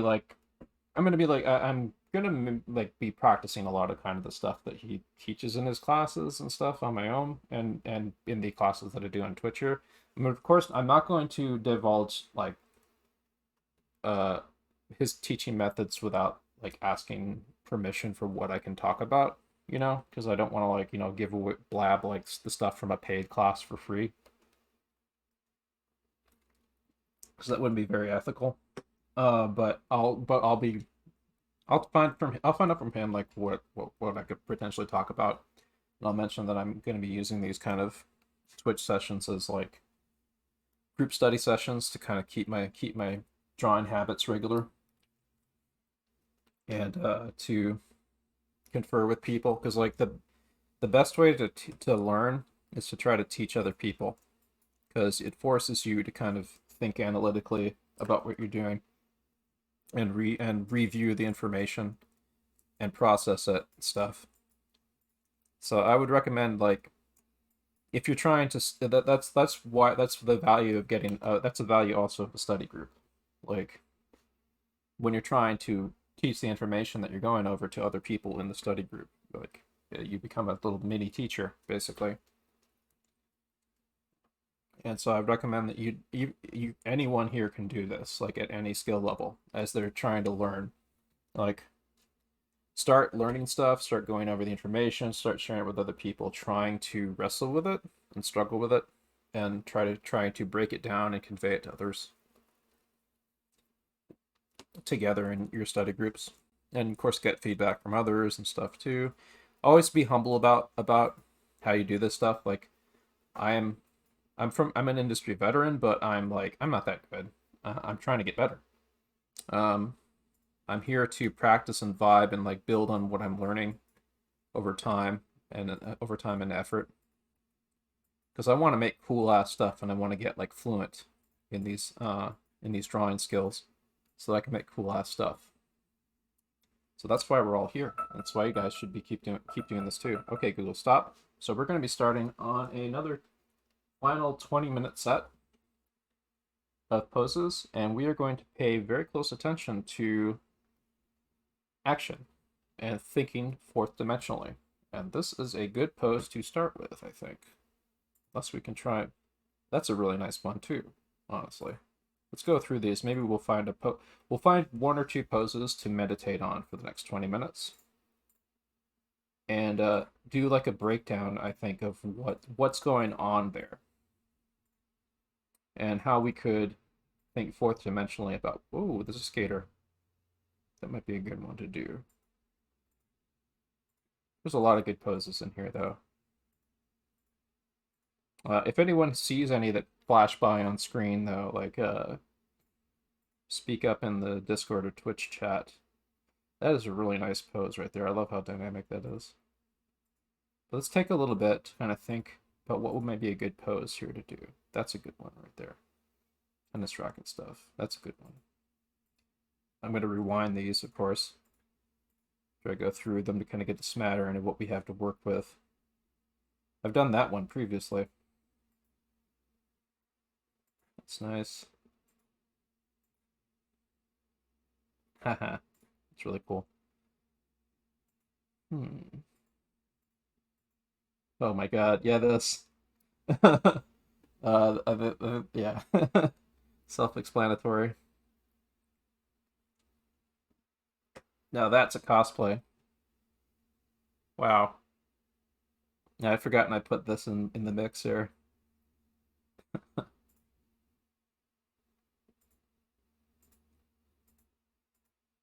So let's go through. Be a good one. I really like this one actually. It's kind of raw. It's got kind of a loose quality to it. It doesn't feel really staged and posy. So like it feels like something that I could kind of use as fodder to really kind of study. Like oh, that reminds me. If you want fodder to study from, the look up the Devil May Cry animatic. Devil May Cry 5 animatic. Let's see here. The Devil May Cry 5 all live action cutscenes. Here it is. It's 2 hour basically a movie of the live action reference footage that they shot for the animators and stuff for the Devil May Cry um for the Devil May Cry like gameplay cinematics and stuff. This was actually put together by a live action film director. Um so this is something that live action film directors actually do. They do like in order to like work out stunts and like positioning of special effects and like beats for the film. They make like these kind of animatics basically with like sometimes there'd be even like storyboard stuff inserted in here too. But they do this to kind of this was also probably done with storyboards as well. Like they use storyboards to plan out before they would do stuff like this, I think. But this is them kind of like working stuff out that they then you would animate with a mixture of mocap and hand animation. But yeah, uh, it looks completely silly and ridiculous. Like that, they even use like little model figurines and stuff to like stage things and so on. It's this stuff like this is golden for like figuring out stuff. Like this is like high end stuff that animators and like illustrators and storyboard artists and stuff would even shoot for themselves and stuff. In this case, this was reference for the animators mainly, like composing the layout of shots and so on, and that went to the cinematics. So if you are starved for some good reference footage to study from, uh, that where you could get good stuff to go think fourth dimensionally about, uh, this is an excellent piece to just dig through and to start like analyzing the actions that the actors are taking and stuff because they actually do some pretty good posing and acting in this for that you can kind of play with. Of course, you can stylize what they're doing too, and like play with it and stuff. But this is like a fantastic piece of content for that. Anyway, so I just want to share that. So we're gonna play with this guy now for the next. We got about 30 minutes till the thing. I'm gonna set a timer for 20 minutes. Give us about 20 minutes to really concentrate on this. So, okay, Google, set timer for 20 minutes. 20 minutes, starting now. But yeah, footage like that is gold to study from, and I think we might actually use some of that this week, I believe, for some of my off. That's the kind of stuff that I would do like in my personal Discord, off of like uh away from Twitch because like I'm kind of wary that like I might be getting copyright boinked for playing clips from that. But if that is the case, then I'll just have to like, when I upload it to YouTube later, like that segment is going to be cut out from this video. But just so you know, I was going over like reference footage from let's just pretend we cut to now, like Just know that I was going over like Devil May Cry 5 live action cutscene reference footage that they used for the DMC5 um, cinematics as reference for the animators and stuff. Um, and like previs planning and stuff for the cinematics for the game. The like that stuff like that is, like I was saying, is golden to use as study fodder if you can't think of anything to study from. There's stuff like that for other films too that I've seen. Um, but yeah, that is particularly great. It's an excellent way to it's an excellent workflow approach for sure.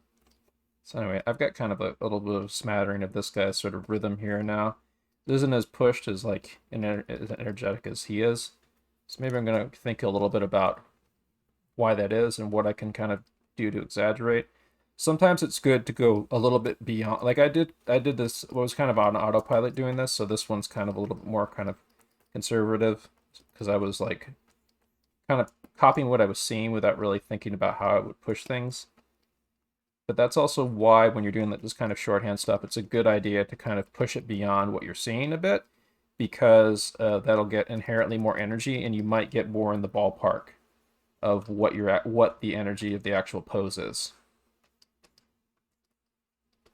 So remember, the goal here is not to copy, it's to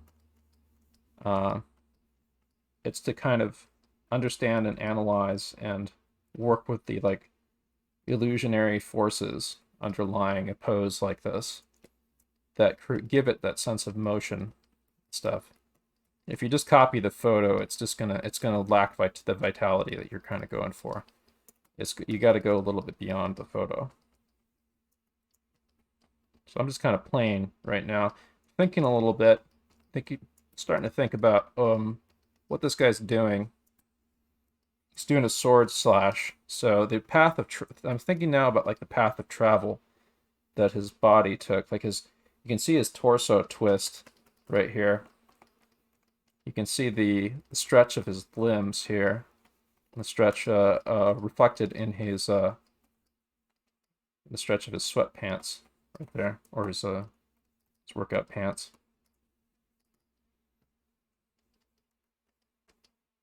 You can see it reflected in his. You can see his torso twist reflected in there. So like his lean of his body, of like him kind of like. He looks like he's like doing a really powerful torso twist swing, with the power from the main power of the sword blow actually stemming up from his feet, up through his thighs, helping to propel the sword. But you know how I tell you guys an awful lot in here to draw from your shoulder, not from your wrist.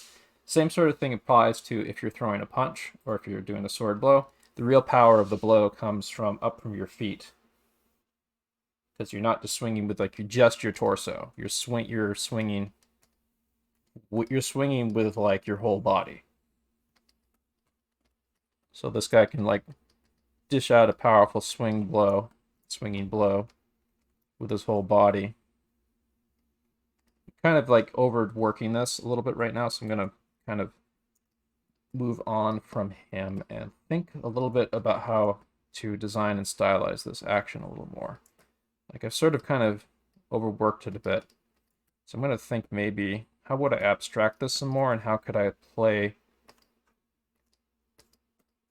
with exaggerating the action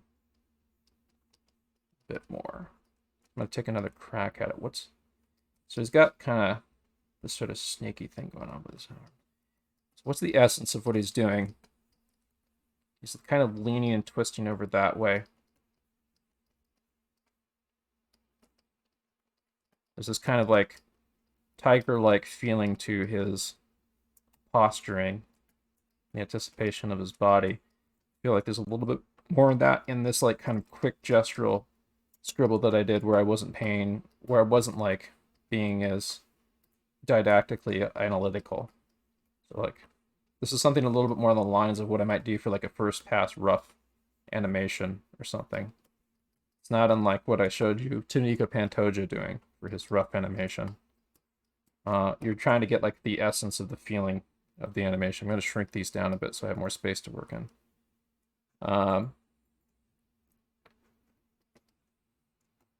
Yeah, like what would he be doing before this? Like he definitely like would be like leading in with his torso, like the body twist happening and the leg move. Like he might have like his leg up, like he might have been taking a step out to the side as he like anticipates like swinging the sword. He probably had it like up like this. I'm thinking like it was like a diagonal cut. Like I'm thinking like it's like it had this path of travel like that, like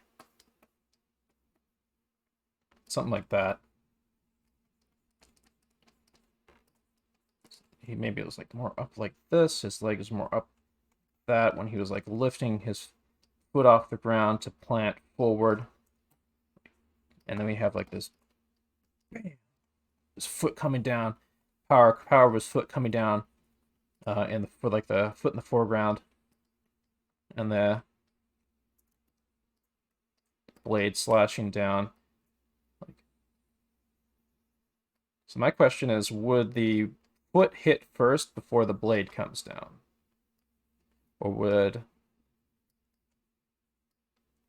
like, what would come first? I think I'd need to see some footage of the foot coming down to make that call. But I'm kind of guesstimating and thinking based on like my visual library of seeing stuff like this and kind of like picturing how I would do it. Like maybe I should get up and kind of act it out and kind of visualize stuff. So I'm actually going to hold my Cintiq pen. Let's see here.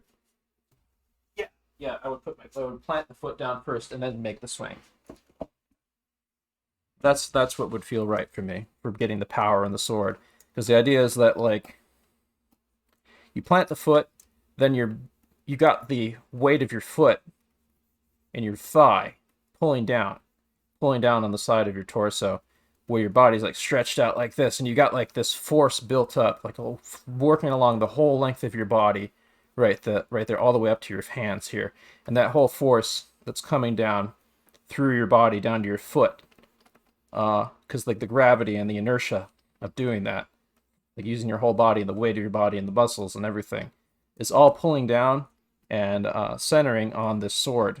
And then if you're a skilled swordsman, you can put that force into the length of your blade to make a powerful sword swing, because you've mastered using your whole body as a big physical instrument of inertia and gravity manipulation, using the meat the meat in your frame to swing this slab of metal, act as a fulcrum and lever point to cause damage.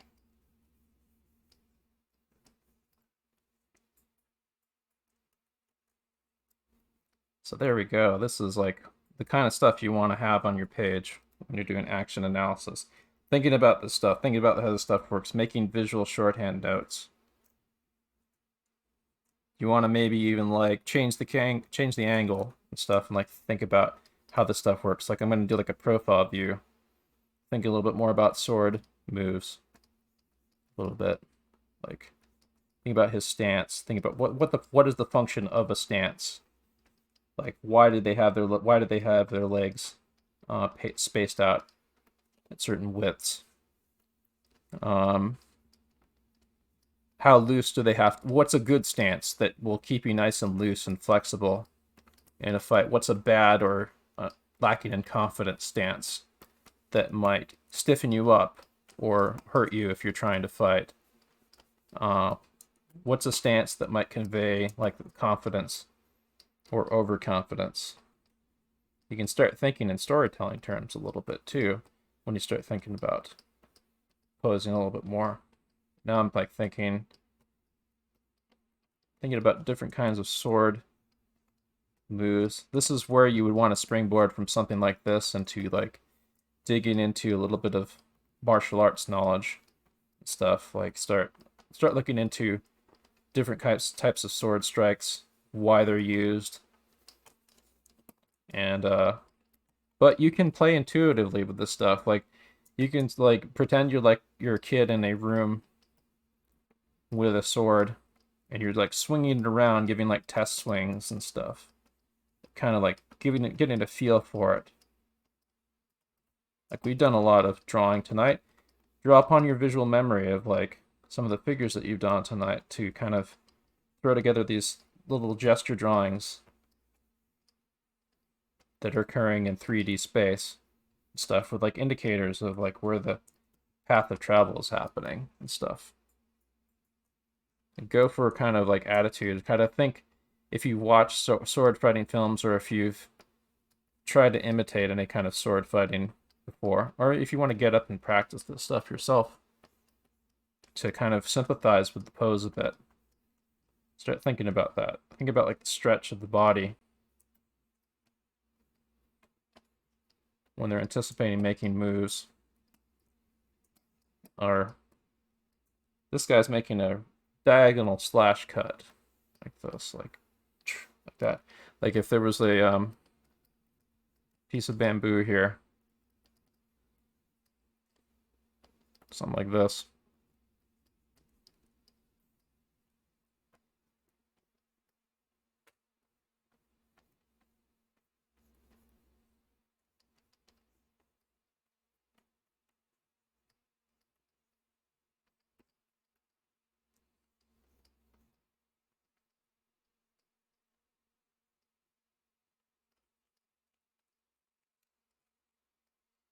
But yeah, I mean, the first step to doing research is just to have some fun. Like, give yourself some freedom to kind of mess around with it. You start gathering more reference, you can do more in-depth research and stuff. Just have fun with it. Play with it. Like, when you are creating animation, you want to be able to do productive play and have like that the Scissor 7 stuff that I was showing that was playing up in the corner there for most of the class. Like, this stuff is basically just basically just like the story artist having a blast. They had to do a lot of like iteration on that stuff and like solve problems and stuff. But you can clearly see there's like a sense of vitality and fun and energy to that. This is someone who's like really fluent with a lot of these tools that we're trying to study here, and so they're able to have like a lot of fun with it. So I want people to start cultivating a productive sense of fun when they're doing this stuff, because that energy is going to come through in your boarding if you have enthusiasm about what you're doing and a relentless curiosity, like exploring and depicting action.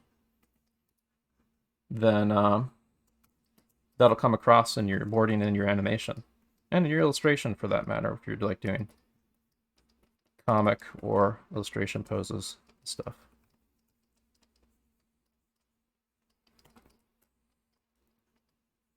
Yeah, this has been a really fun session. I'm really happy with how this turned out. This has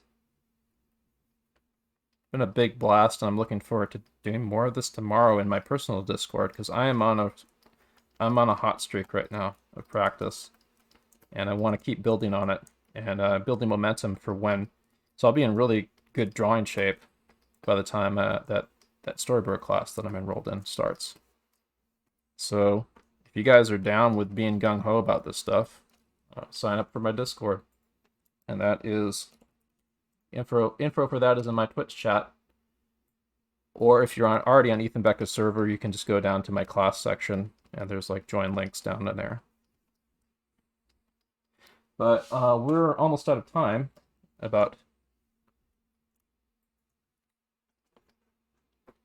got about 10 or 15 more minutes or so. Oh my god, this felt really, really fun to do. I really enjoyed this tonight.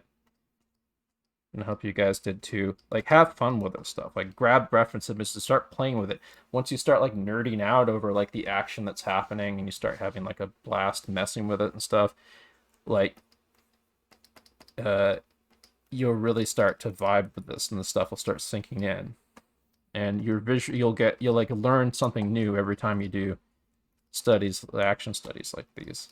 And of course, like as we did today, we did a lot of warm-ups before we got to this point. So give yourself some breathing room to do warm-ups so you don't get stiffened up. It's like almost like kind of like this guy. He would do warm-ups and loosen up before he'd do sword swings, or skateboard artist, or skateboard artist. What I'm saying, like a skateboarder and stuff, like would loosen themselves up. Any other athlete. It's kind of weird, but like you want to think about how you draw, kind of like the way an athlete does. So you loosen up and warm up before you kind of get into the rhythm of stuff. So with that said, I'm going to open up the floor to questions, and also at the same time, I'm going to take a look and see what people have been doing in Magma Studio since I left. Looks like some more sketching went down on here. Actually, you know what? I'm going to open up another Magma Studio page for some pre-draw. So we already have some Magma Studio links in the Discord that are on 2 of these panels here. I'm going to make a third one, a third and a fourth one maybe. So we've got a third one here. I'm going to copy paste that into the Discord classroom chat. And I'm going to make a fourth one here. And I'm going to encourage you guys to just have fun. We got a little bit of time before the portfolio review class starts. So just have a blast in Ethan's Discord. And oh, here we go. Nico's pinging me right now. I'm going to see what he has to say. We moved to 8:30, so maybe stop the class like 10 minutes before or something. Okay, so 8:30 that actually gives us way more time, believe it or not. So you know what, folks? Let's just have fun. Let's just sketch.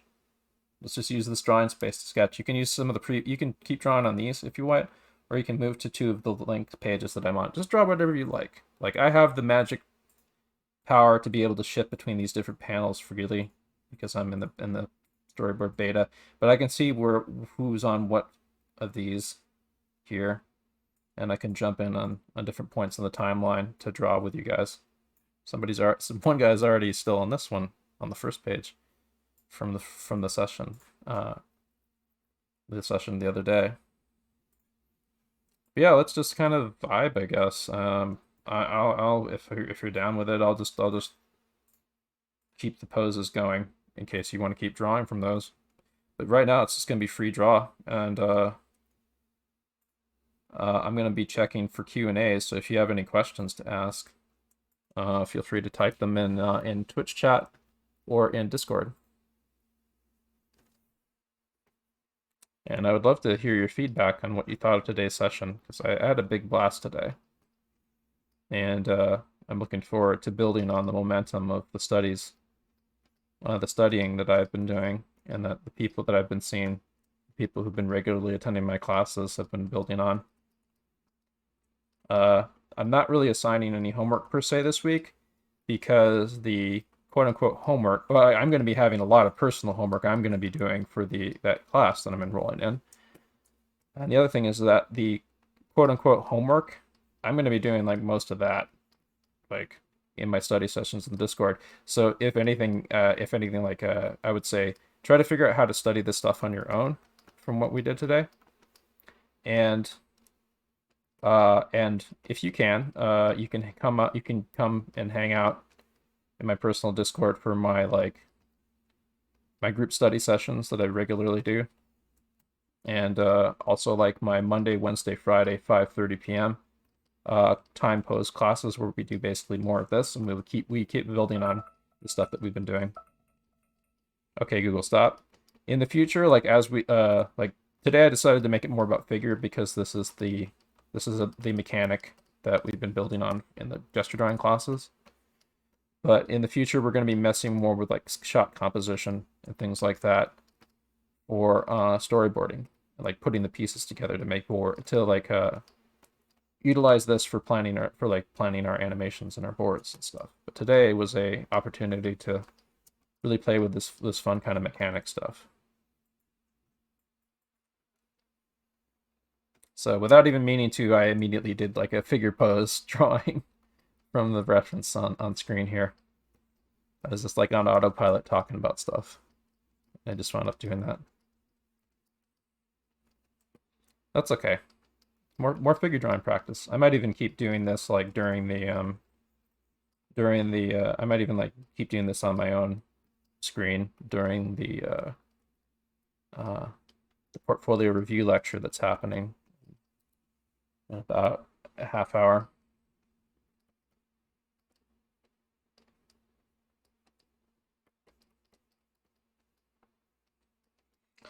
So yeah, everyone just have fun. We'll just fuck around in Magma Studio, sketch. I'm actually in big favor. Like I've been doing this a lot lately, where like after my 5:30 p.m. classes lately, we all go like when we watch some TV shows or some movies and stuff together, and that has resulted in more productive practice time for me.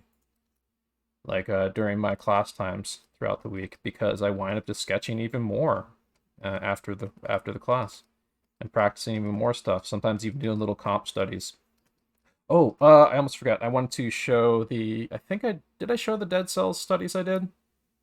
I strongly recommend doing draw over studies of existing animation,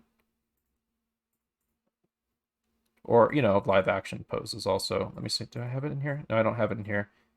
It's in a different file. But I did. One of the things I did. There's a couple things I did this week that I want to show off actually. Here's draw over studies of like frames from one of the Dead Cells animated trailers of me like trying to like analyze planar change and like depth cues and line of action and direction. Like you can see stuff like even though like the headless is the name of the protagonist of Dead Cells. The headless has got like this globe eyeball for a head. There's still like a sense that there's like an angle that he's facing at, as if this was like a 3D object. So even though there's not really any depth indicators per se, like the placement of the eyeball makes sense as if this was a head facing in a certain direction. So I kind of like threw a little double ellipse draw over on like the head sphere. So I was looking for just like playing with volume, kind of like checking out like these lovely smears, lovely animation smears, all these lovely angles going on here. This lovely upshot, the underside of the torso of that very stylized anatomical figure attacking the headless. I love this pose here. It's lovely contrasting angles and stuff, and that forced foreshortening. Shrinking. This is like some more of the depth cue stuff I'm talking about. This all plays off of like the backdrop stuff. Like you want to do analysis of stuff like this too as part of your practice, so you like can have this in the back of your head, like, oh, this is what I'm working towards. Getting good, getting as part of my repertoire. Some other poses there. Yeah, and I tried doing some invented poses on my own of him. They're a little stiff. I think I need more range with my figure puppeting. Let's see here. What's some other stuff? Oh yeah, there was on Thursday, I think, one of my Discord users, one of my moderators actually, was talking about how they were doing a commission for like a Drider character. Well, not a commission, but they're doing a Dungeons and Dragons campaign. And there's like a Drider character. There's like an office lady kind of type. So I started playing with the idea of like I started like doodling thumbnail sketches of like a office lady Drider, and then that led into just doing like tons and tons of like kind of quick gesture poses of Driders, kind of playing with some of those depth cues and stuff of like I've got like kind of this ring down here, sort of established with the placement of the limbs on the ground, and these are just like quick gestural sort of attitude studies and stuff, playing with like the general kind of body shape of a Drider. I also did like a centaur sketch here, horse body. It's an excuse to like do a little bit of animal drawing and creature drawing practice combined with your cartoony gestury figure drawing. It's really quite fun to do this, and I just had fun just like jamming and inventing these poses and stuff. some other stuff. Just like messing with some other I mean, that kind of like a blue collar builder drider using like steel spider silk to like build structures and stuff. Yeah.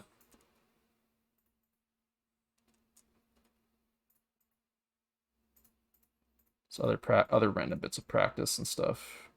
Yeah. It was really fun. It was like Thursday, there was like Wednesday and Thursday stuff. There's some silhouette practice from last week. Yeah. So it was really fun. I do like how this one turned out. It's rough and loose, but like it has like a clear sense of staging and action to it. Um, yeah.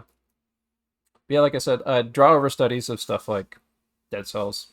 I would even like say draw over studies of like Scissor 7, for example, up there in the corner of the screen would be good to do.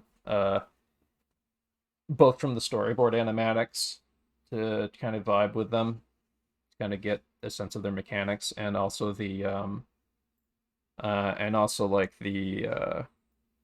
uh, the finished animation on the show, which there's a lot of like tremendously well animated Sakuga animation in that show.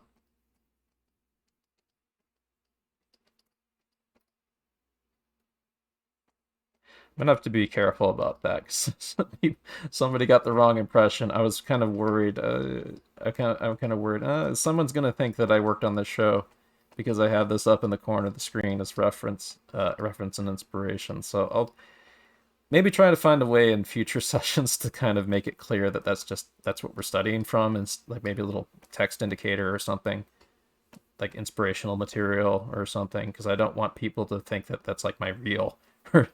uh, Eventually, I want to get a reel that's that fucking good though. That's the goal.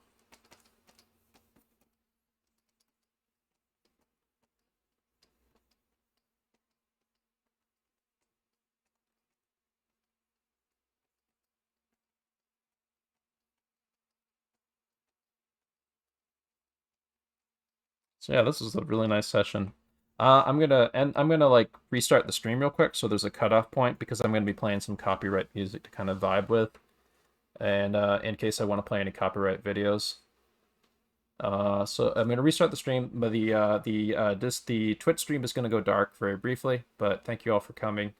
We're still gonna keep sitting in here. This class is still going on. We're gonna keep going until it's time to start for the in Ethan Becker's Discord the portfolio review industry professional guy that's coming in. So I'm gonna restart the stream real quick. We're gonna still keep going. Class quote unquote is still going on. This is after hours kind of Q&A, hanging out, continuing to sketch and play with the stuff that we did today. We can get some more time post drawing the stuff on screen, but we'll just kind of have fun as we get ready for the portfolio review stuff that's happening after my class. So we're restarting the Twitch stream right now.